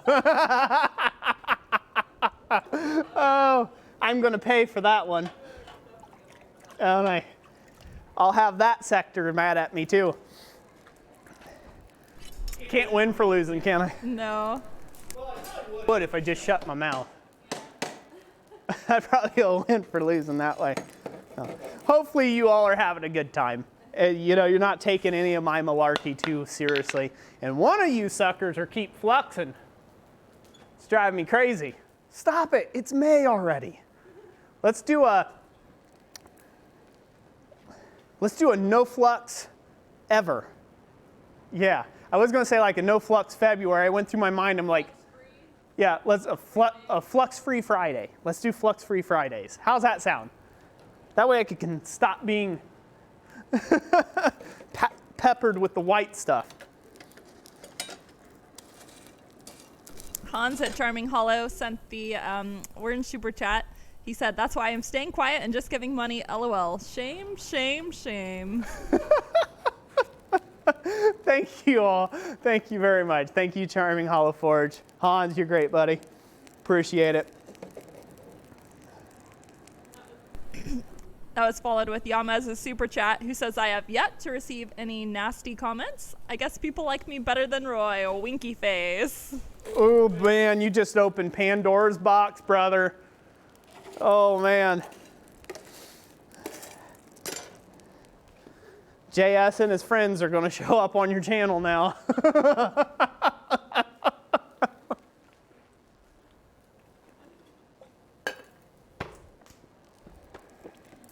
Ah, good fun.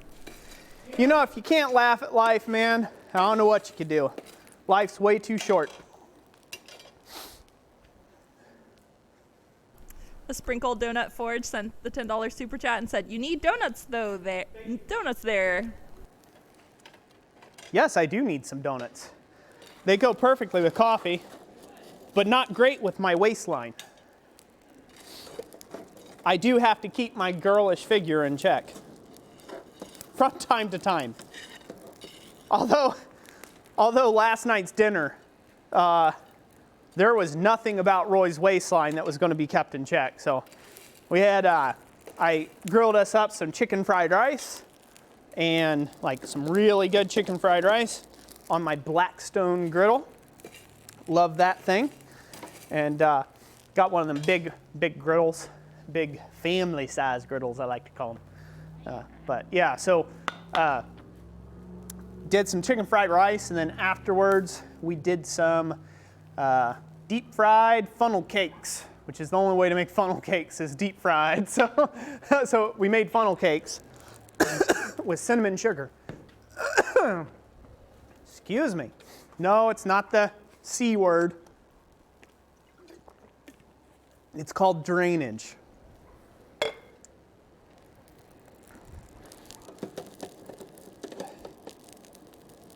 Trying to get these hot and work on both the handles at the same time. I know I just spent half the stream telling you to do not exactly that same thing, but we're going to do it anyhow now. So, because I need to save some time. You guys don't want to be here forever. Good bunch of you probably came for the free stuff and stayed for the show. So I appreciate you. Hit that subscribe button, jingly bell for notifications, all that jazz. Throw $1 in the hat. The Aimless Adventure says that you need to drink a pot of coffee before every live stream. Oh, is that what it is? Cheers to that. Byron Ford says, brought to you by Blackstone Griddle. Hashtag not a sponsor. I actually, just as Roy was saying that, I went ahead over on Instagram and I popped up some photos. So if you want to check out our Instagram, if you haven't lately, you can go see what Roy cooked us up for dinner last night on the Blackstone Griddle. And that, ladies and gentlemen, is how you smoothly plug your other social media accounts. Did you see that? That was perfect. Great. She's probably over here now, ain't she?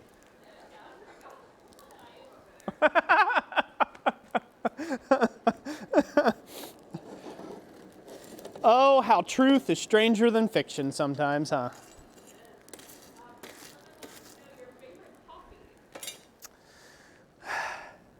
I don't have one. I haven't found my rhythm yet.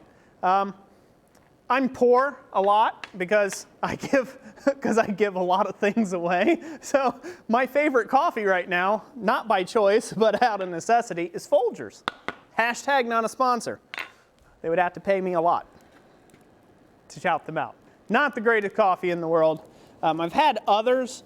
I'm trying a little bit of like, I don't know, what is it, Starbucks Veranda Blend or something, and something else. I've heard some good things about Black Rifle coffee.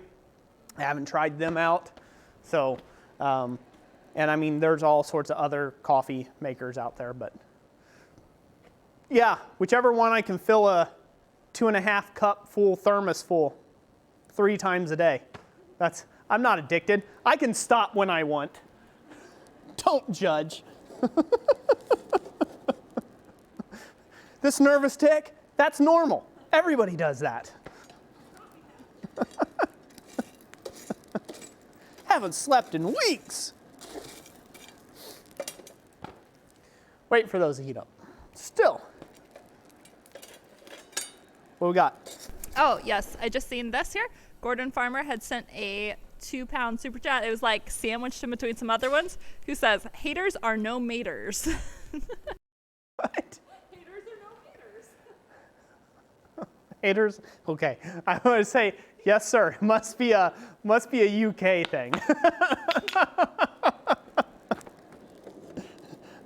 I would take that a certain way, but I'm not sure that that's the way to take it. So thank you anyhow for the super chat. Appreciate it. All right. Are we ready? We are ready. All right. Go to camera 1. Boom. There it is. All right. here we go. I'm gonna pick that up out of the fire a little bit so she don't burn up while I hammer out this other one. So I'm gonna take about the width of the anvil face, and I'm gonna knock the sharp corners off the tongs. That's about 6.5 inches in length, or say 150 mil or so long.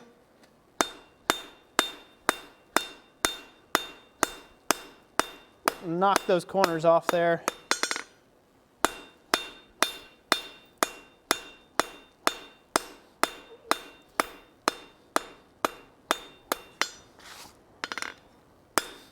And that's basically it for that. We're not gonna go crazy here. If you get these and you say, man, Roy left those too rough for my tiny little digits, well, clean them up on the belt sander. My main purpose is just to knock off the corners and to have some form of consistency. So all that is just me cleaning it up, straightening it up, knocking off the sharp corners, and that's where we'll leave that. Questions and comments, Jess?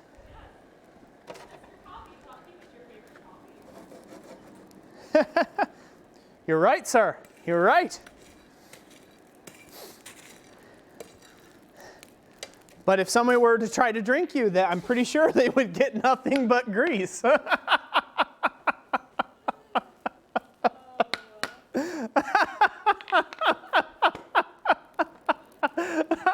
I love you, Mr. Coffee. Thank you for being here, sir. Good stuff. Good. Gordon Farmer says, put a pot of coffee on the forge. And Just Gonna Get Better says, now watch out when he starts making coffee with NyQuil. Ooh. Ooh. That'd be interesting. I might just dance a jig. No.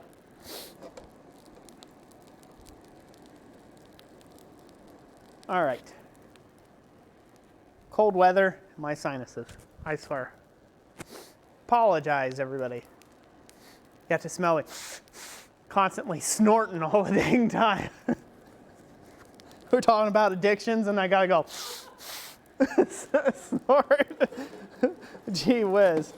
Back to camera one.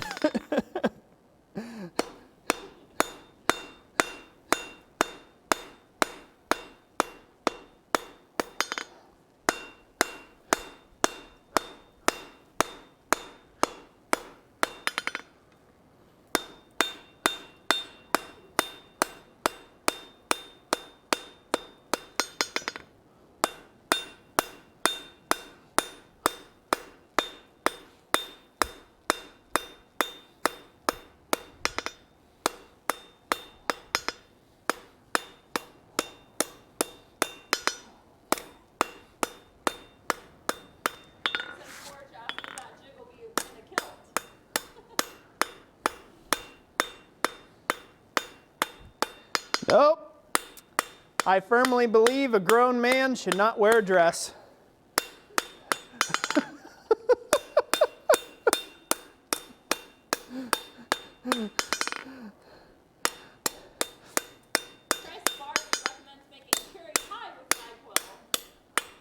Ooh. See, we're starting on something that we probably shouldn't ever. Oh man, cherry pie with NyQuil. I don't want to know what you feed to your kids to behave. We got a long car ride there, Timmy. How's that cherry pie treating you? Oh, well, looks like little Timmy's asleep. He's out for the duration. Where are we going? Alaska. 48 hours away. Nice and straight, good. Bam. Again, let that cool naturally. It basically just, allows me to tell yarns and suck up even more of your time, got to get that YouTube watch time. That's how it's done. Thank you for helping me with that by sitting here with your viewership. They find it interesting enough? Yeah. Cool. Yama says maybe if not a dress, maybe a tutu. Only you, Yamez. Only you. And your squid hat. Those are images that I will never be able to scrub out of my brain. Thanks for that. If you all don't know Yamez, you should. You should go over, hit the subscribe button on his channel. He does live streams every Saturday night and every Sunday night. Yamez, you can go ahead and plug your channel there if you'd like, down in the comment section with your, your time frames that you do them there. He's recently taken up for Tim over at Big Dog Forge, which is awesome. Hopefully, whether he's listening in the background or wherever, or if he watches us on the replay, love you, Tim. Hopefully you're doing really well. Oh, you had to run earlier? Okay. But yeah, so he's recently taken up for him on Sundays for Blacksmith Church, and he's trying to grow that. It's just kind of a hangout stream where everybody gets to sit and chat. So that's a good thing. He's got a lot of good things coming from there. A lot of great things coming to his channel. And then Saturdays he does a forging stream. So yeah, definitely a cool cat if you want to see a guy in a pink tutu and a squid hat. Not be able to erase that from your memory banks. That's Yamez. He's your guy. I don't know if that'll help Yamez out or if I just perpetually hosed his channel by mentioning that.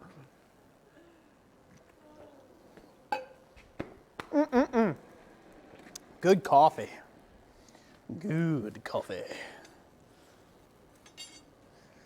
All right, they're naturally cooled enough. Should be able to cool those off. They ask if you're quenching it in the snow. Nope, I'm quenching it in a big bucket of deuterium oxide. No, not really. It used to be used for deuterium oxide, which is a neat story. Got it from a scrapyard, stainless steel drum. Then looked at it. It used to hold deuterium oxide in it, but it's inert, so it makes a cool story. I probably can't finish talking about on YouTube because they probably got like sensors or something that would like find me. Oh, no, I'm not important enough, so they probably won't. I'm not important enough. I don't make them enough money for them to care. Yama said to clarify, it's an orange tutu, and he hasn't worn it since 250 subscribers. Oh, well, it's about time. It's about time there, Yamez. Your fans, inquiring minds would like to know. Not this inquiring mind, but sounds like your fans are asking for that to come out of retirement. Amos Adventure says, Roy doesn't like kilts. I want to hear a rant on skinny jeans. Oh, brother. I'm biased towards them because I couldn't fit in them if I could to save my life. There's nothing. I couldn't fit a thigh in most people's skinny jeans, so I'll just be a non-skinny jean popular kind of guy. So if you haven't guessed it, I have never been a popular individual. That's not my MO. Never been a popular guy. But as far as the skinny jean craze, if it is, before it was a craze, it was in the skater world. And I was a part of that skater world for a while, and those guys couldn't land a trick to save their life. So never liked them even then. So, but if you wear skinny jeans, more power to you. Eventually, you'll have reason to put on real big boy pants and pull them up where they belong. And yeah, you'll look back on those photos of yourself and say, wow, that was not a crowning achievement in my life.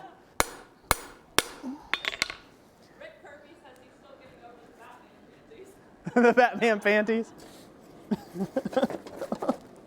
Don't forget the Cheeto covered shirt. Nothing goes better with Batman panties than Cheetos.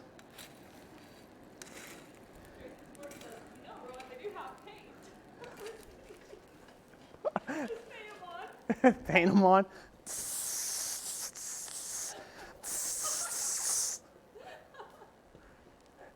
Do a mini kilt with spray paint. This is supposed to be a family show. And somebody probably just did a screen grab. So that is bad. I need to watch what I do. See, I need to take my own advice. This is a public forum, right? Like, so I need to take my own advice on that. Note to self. Guys will use your videos against you in the wide world web. Oh, brother. I'm having a lot of fun tonight. It feels really good to catch up with y'all. It's like catching up with family. Ain't seen in ages. Granted, I'm talking to a camera, but I feel like I can see each and every last one of you through that screen. And some of you need to change your britches. Sorry, I had to.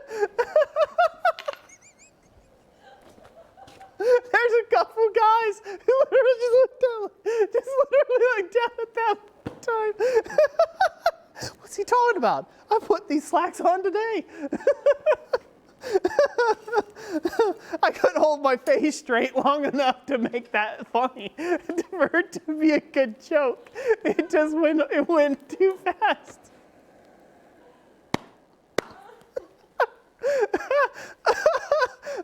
Maybe I should stop hitting the drink. Oh.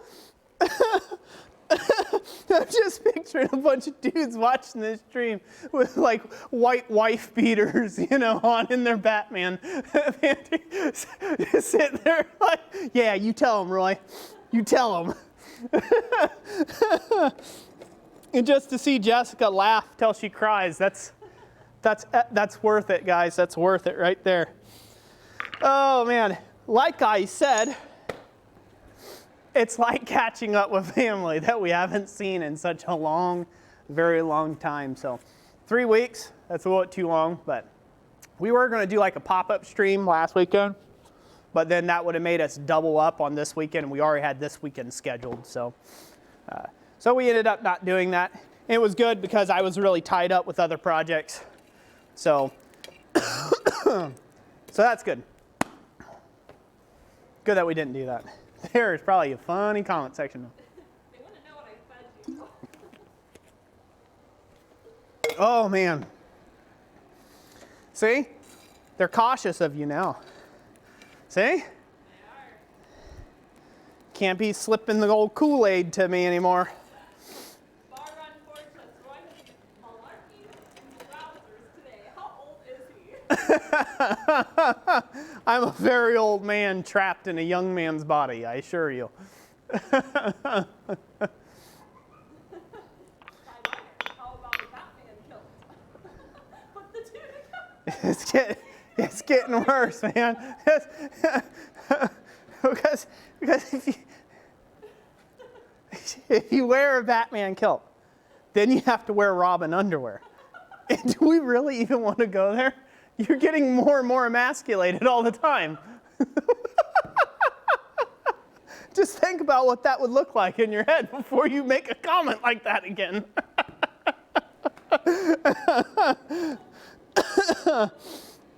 Oh, brother. Oh, brother. All right. So let me go ahead and head up this pair of tongs now. Oh. All right. Pull these out just like we did last time. Instead of like last time, I'm going to go ahead and try to brad the rivet lightly to where it'll still fit inside this tool. It's a rivet heading tool. And maybe I can drive that down in one fell swoop. It did all right. That was a little small of a tool for the size there. I think it would do better if it was a little bit this rivet header was just a touch bigger. So these aren't a rivet size that I have a rivet heading tool for, so give you a little bullseye rivet. That's fine. It's free, right? At least that's what they tell me. All right. Brush these. In the next heat, we'll finish the jaws by knocking them in line. And then go ahead and put in, I don't know what you call it, like a fish lip to them. They're supposed to curve out ever so lightly. That's what kind of makes them a universal slot jaw tong. They're supposed to curve a little bit. So I'll put that in last, once I can focus all the heat right on the tips and I've got them in line. So we'll do that. And let me cool off these reins, because these reins are hot enough.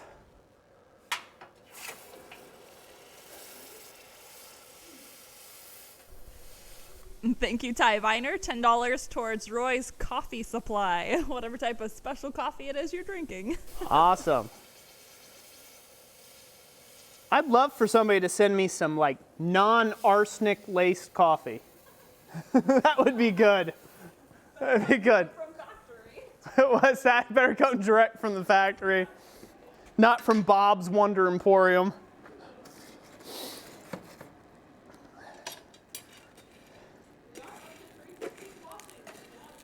I must have got a whole lot funnier or a whole lot prettier. I'm pretty sure it's the latter. Whole lot prettier. Yes, there's Royisms on this channel. The amount of times I get corrected for my grammar too, that's another thing coming. That's hilarious. It's like it's just a product of my raisin, y'all. Your raisin? My raisin. Golden raisin or? When life gives you lemons, make onion soup. It's just the way to do it. I trip her up all the time with that. She's like, what? That's not how it goes. I'm like, yeah, it is. When life gives you lemons, make onion soup. You know why? Because I refuse to conform. That's why. Fight the power. Very tart soup. Somebody trying to push lemons down your throat, you give them onion soup instead.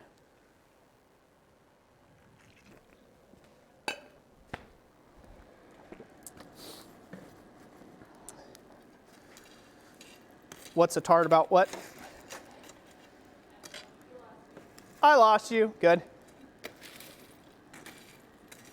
I started saying that because Lipton, like iced tea and Lipton, they make a Lipton, like Lipton makes like a lemonade. They also make onion soup mix. That's where I got to saying that. When life gives you lemons, make onion soup. See? Yeah, there's...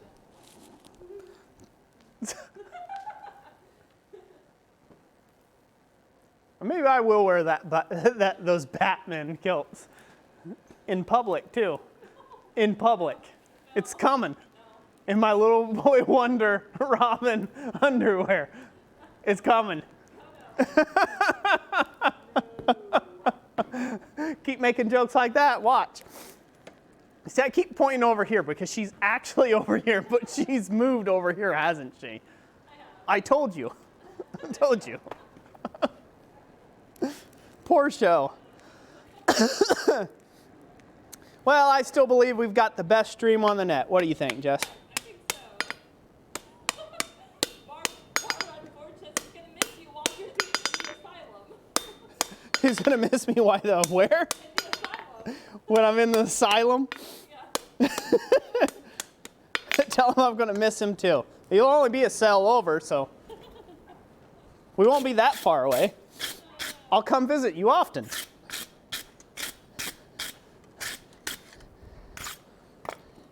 In the middle of the evenings while the guards are asleep.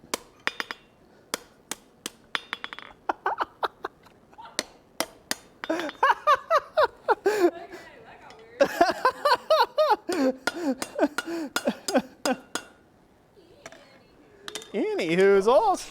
Thank you, Brute Lemon, for the $5 super chat. He says, but Roy, lemons are the best fruit in the world. Take your word for it. Aimless Adventure, thank you for your super chat also. He says, I'm totally following the mental instability from the excessive coffee. This is awesome. I'm not alone. Good. You are not alone. Where are we on time, baby doll? By the way, thank you all very much. Thank you very much for the super chats. Oh, make sure you shout those out, Jessica, when they come in. We've got those all aligned. Now we'll go ahead and adjust the nibs. A little bit of tweaking to the reins. We'll be in good shape.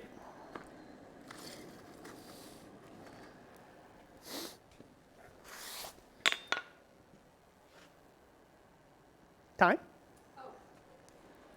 Time? Yeah, 7:20. 7:20. All right, only 20 minutes over. Oh, we're doing pretty darn good.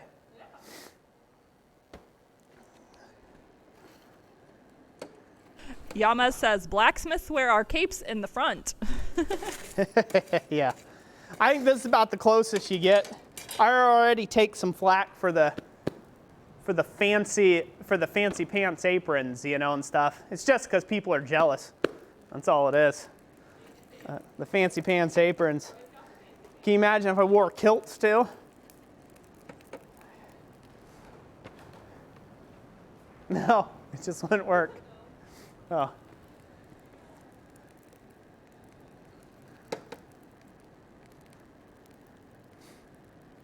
These legs ain't seen sunlight in years, so they're gonna stay in pants. Oh. All right, we ready? All right, go back over the anvil. Keep talking. Right. Comments. Yes. Give me people's comments. Okay. Flip it over. Do the same. About 3/4 of an inch, by the way. That's all I'm doing there. Or 20 mil.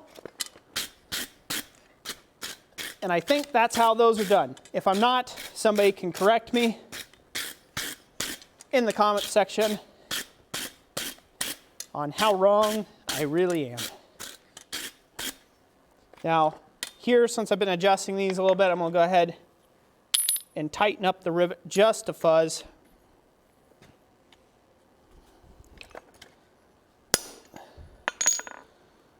That'll help that tighten up just a bit.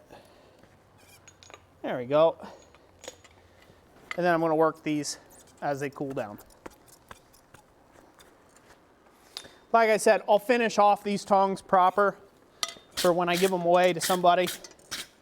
They will actually get like my full treatment that I like to put them in. I like to quench them in oil and just to give them a good baked in finish. That whole thing. Give them a little touch mark there. Good. So yeah, so I'll get these all set up along with the other ones.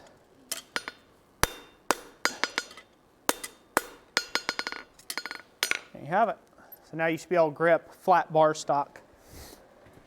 For those of you who don't know what this is, these are going to probably be too big for this, size-wise, but you're supposed to be able to grab flat bar stock like that, and it holds it in there. These will have to be adjusted a little bit, but that's not the subject matter of the stream. That is 1/4 inch bar stock, so hammering those down. We'll set those up.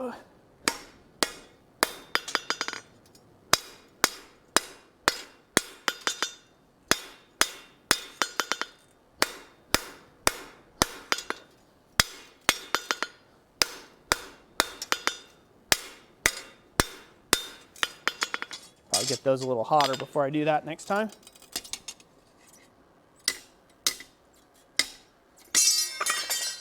There you go, better. So those will hold your 1/4 inch stuff. But that's how they're supposed to hold. They'll be prettier, promise, when one lucky winner receives them. We good? We are. What's all the comments? All right. Yes, Dustin Baker, thank you for the $5 super chat to help out with the coffee supply. And Daniel Crawford wants to know how much it would cost to get you in a kilt at the coffee grounds. How much it would cost to give me a kilt?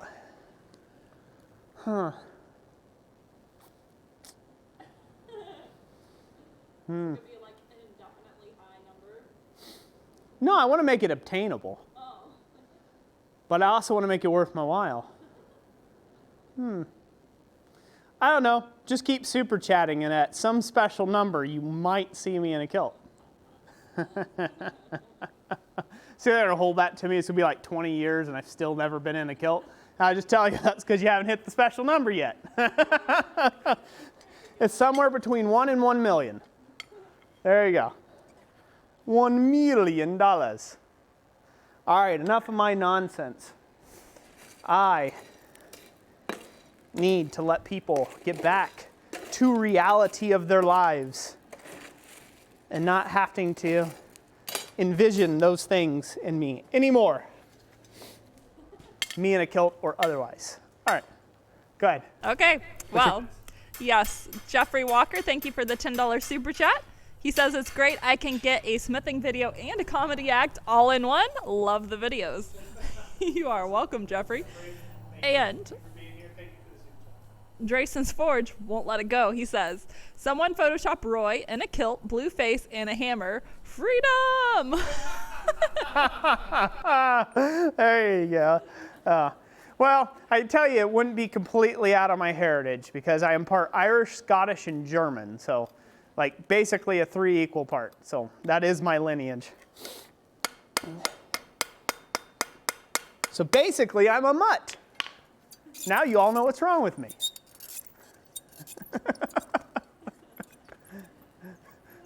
My father's from I don't know where, and my mother's from a good neighborhood. You know. Yeah, she was. I'm sorry, Mom. She'll scold me later, trust me. All right. So let's go ahead and jingle-ling-a-ling-a-lingle right here, okay? And you guys know how this works. You got to comment a whole entire phrase. We'll give this pair of tongs away, and we will give the other items that we have set to give away as well, if that'll work for everybody. And again, very much appreciation to all the super chats. I just want to mention that I don't take that lightly. I really do appreciate it. It's not an easy thing to come out of your own pocket, especially during this time of the, life that we're living right now, currently in 2020. So just thank you very much from the bottom of my heart. Do appreciate it, really do. It does very much help for all the shipping. So it really does. It helps buy that next anvil as well that we're going to give away next live stream. Huh? Yeah, we're going to give that anvil away. Again, we got some more door prizes here we still have to give away, huh? Let's do it. Everybody happy? Everyone smiley faces? They're working on them? They're probably getting tired, huh? All right, ready? These are for the slot jaw tongs. Hopefully they go to somebody. And who won them? Okay, there we go. This one is going to GWI Railroad, who says, love it, thank you. Awesome, GWI Railroad. Thank you, sir. He is a long-term supporter of the channel. Long-time commenter, too. Thank you, sir. Congratulations. You won these slot jaw tongs. Get with us. Contact link in the description, and we will ship them out to you promptly. Although it'll take USPS like 13 weeks to get them to you, but you will receive them, sir. Sometime before next Hanukkah. How's that sound? Huh? Before Christmas. Before Christmas, sometime, maybe. We'll see. But yeah, thank you. Thank you for being here. Oh, that's it. Did you write that down? Good, good, good. All right. Let's give some more stuff away, eh? Freebies. That's what somebody needs to, oh yeah. That's what somebody needs to do. Me in a kilt with the blue painted face like Braveheart. I caught that reference. Holding my hammer up, going, freebies! There you go. All right, that was your chance, so hopefully you got it. Yeah, yeah. More of a point. There you go. Good times, good times. See, we could still do a good stream with only one camera angle. We can. See, I wouldn't have had to been this goofy if we had another camera. No. You guys would have been like, shut up, Roy. I just want to see you work. And I'd be like, all right, that's fine. More expressive.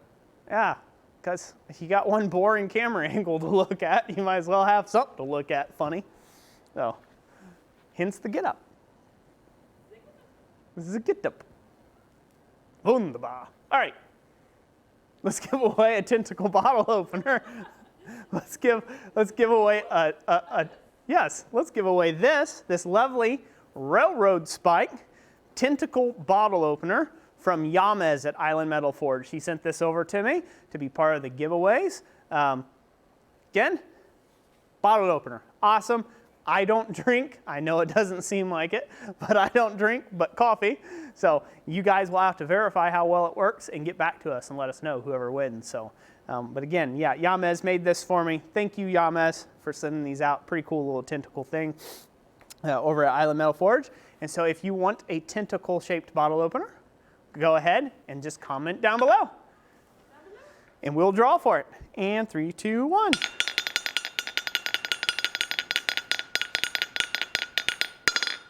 Who won it? All right. Bar Run Forge says, Frankenstein never scared me. Frankenstein never scared you. Well, congratulations. Bar Run Forge. You won the tentacle bottle opener. Thank you, sir, for being here and being part of the chat, because that is epic. Thank you, Yamez, for providing that for me, by the way, brother. All right, next up, JT Barrett, Drayson's Forge. Trust me, it's not wet on the inside of that packet. It snowed in here, so, it's just wet on the outside. I'll towel dry it before you get it.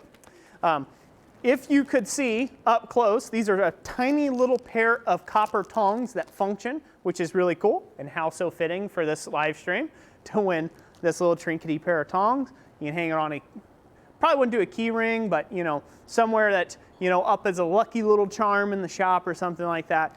Definitely a really cool thing. Thank you, Drayson's Forge, for that. So we're going to go ahead and draw for that. So all you guys got to do is just comment down below. All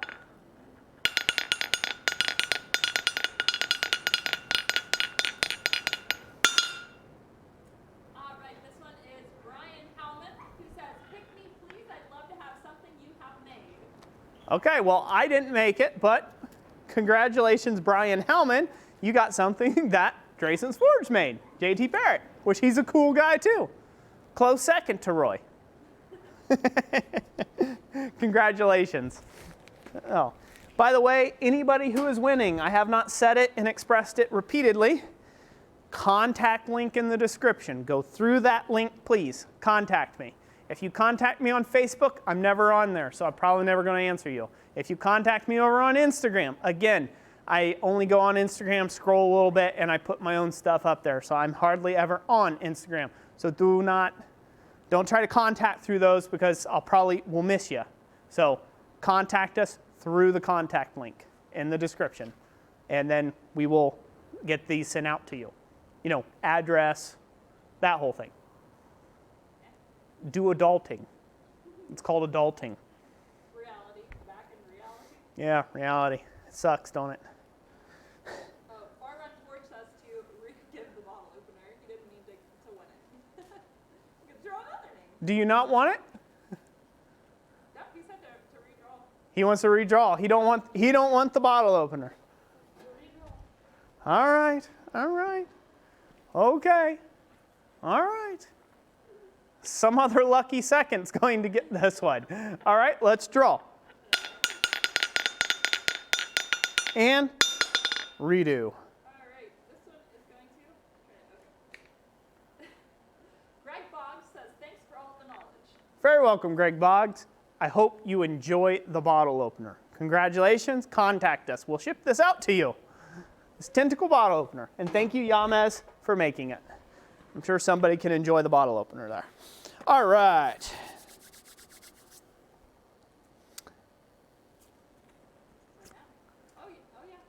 I brought some of these. You okay with these? Yeah, that's fine. So these are valid until May 15th, 2020. Yeah, they're still good for Which is a week, right? Yeah. All right. So I've got here some coupons for our own store. See? Plugging ourselves again. See, that's how that works. Smooth. Well, it's smooth until I open my mouth. It's for Jessica's ebook, Everyday Photography for the Blacksmith's ebook. So you can redeem this. So if you win one of these tickets, it's completely free. We'll send you a free ebook, a link to download, and then you can just download that ebook and use it. Jessica could tell you a little bit more about the ebook. I'll let you do that. And we've got 2 of these we're going to give away. Yes, I actually finished writing that ebook and released it February.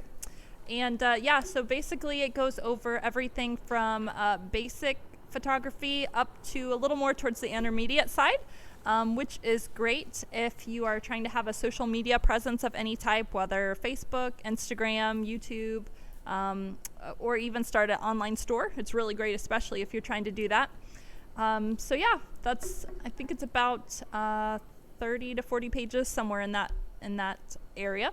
And I had also noticed, for anybody who's new to the channel, if you weren't aware, I also have written a book called The Blacksmith's Cheat Sheet, and it has 50 different hand-forged items in it that can be made in a small blacksmith shop with a beginner to intermediate skill set.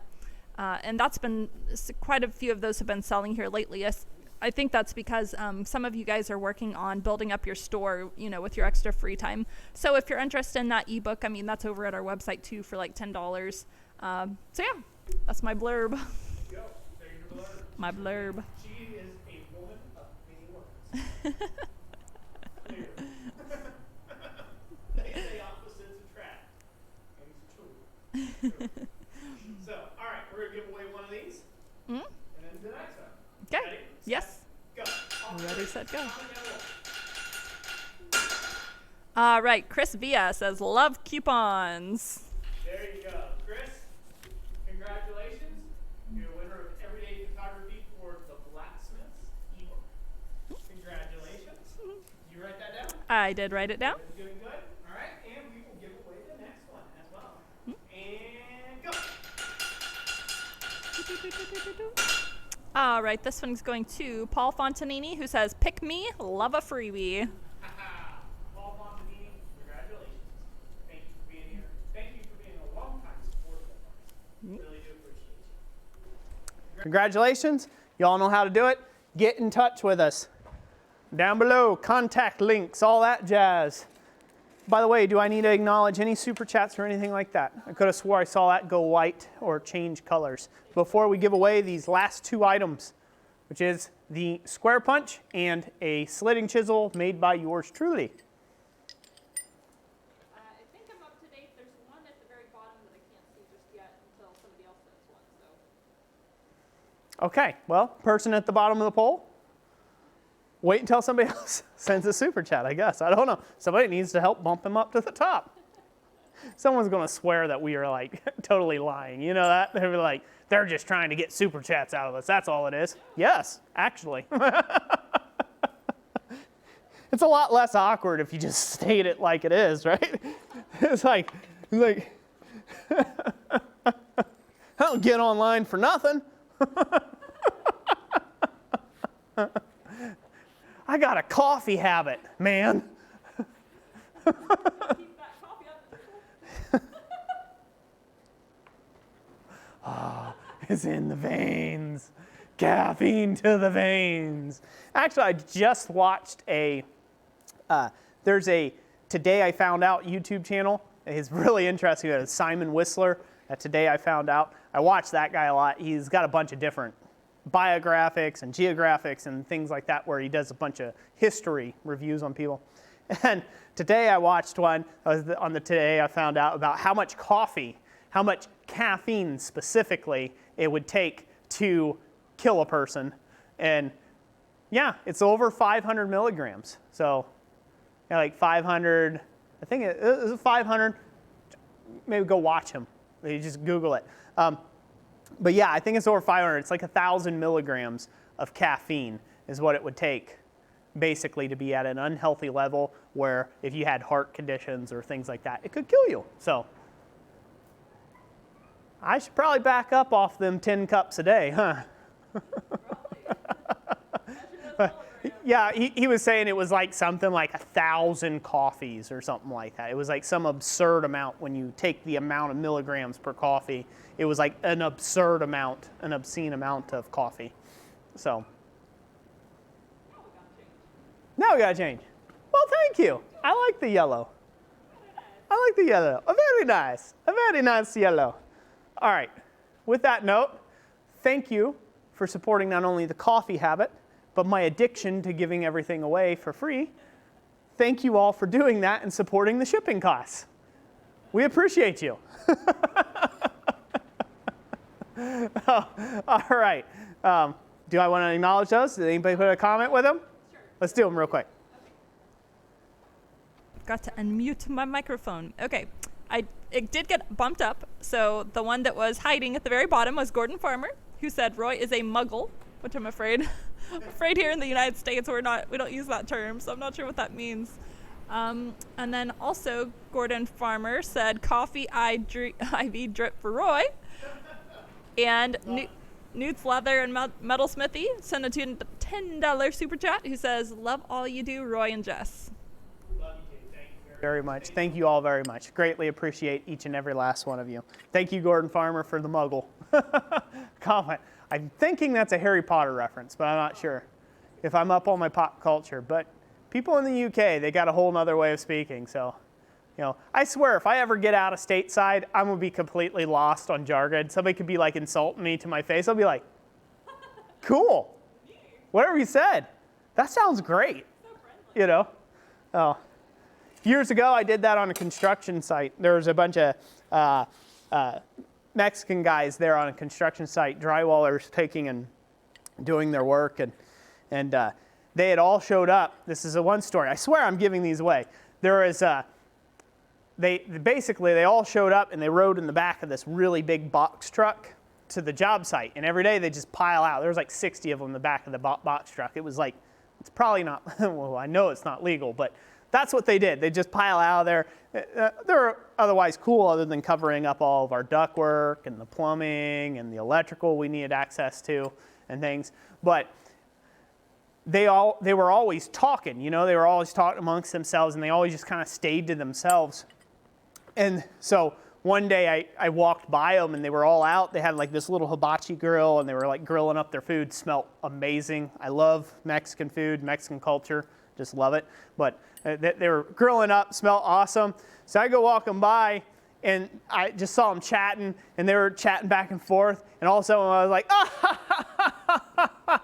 They all shut up, like all 60 of them, all shut up all of a sudden, and was kind of like whispering under their breaths because they thought I knew what they were talking about. So they must have been talking about me. But after that, they were quiet as a church mouse. Every time I walked around, every last one of them would be quiet. Everybody just shut up just because they thought I knew what they were talking about, whatever it was, you know, of the day. So, you know. That's great. Yeah. I'm surprised I didn't catch a sheetrock hammer to the head or something, you know, and found myself in a wall or a basement somewhere, you know. I could have been laughing at a plot or something, you know. I could have been laughing at the wrong time.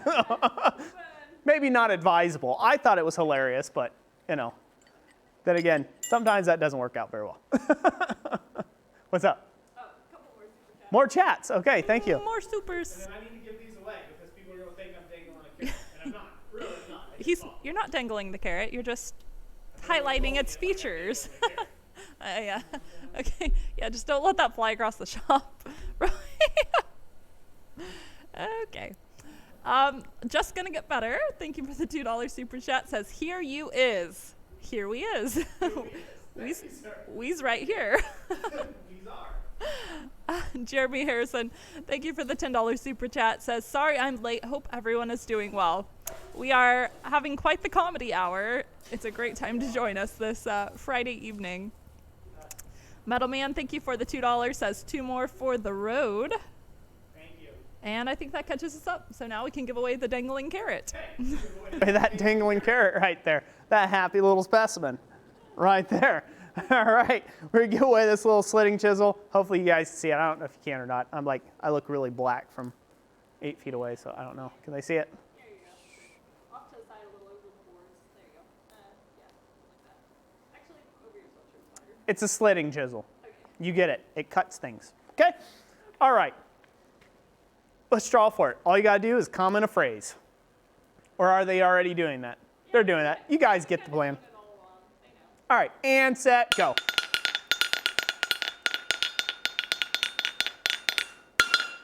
Who we got? All right, the Baka Maker who says, the new Punch and Chisel show starring Dress and Roll.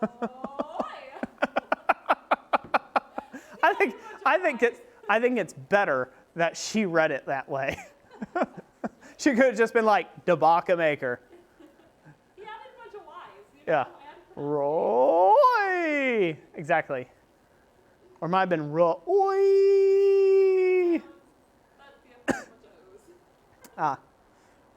Congratulations, Debak Maker. Thank you, sir, for being here. Hopefully you enjoy this little slitting chisel. Contact us. Contact link, description. Do it. Do it now. All right. There's so many reasons for me to be demonetized in this stream. You know that? There is. There's so many references that I got to be coming in hot on those things. You know what? It'll be interesting. I'll be flagged. So if my 1,400 videos don't exist by next week, you know what happened. Roy got a little too much coffee. And YouTube decided they did not like it. Oh, it's too much for their foofy hair and their sensibilities. All right. Huh? You ready? Yeah. We good? I'm ready. She looked at me like she had a comment to say, but no. Okay, let's go.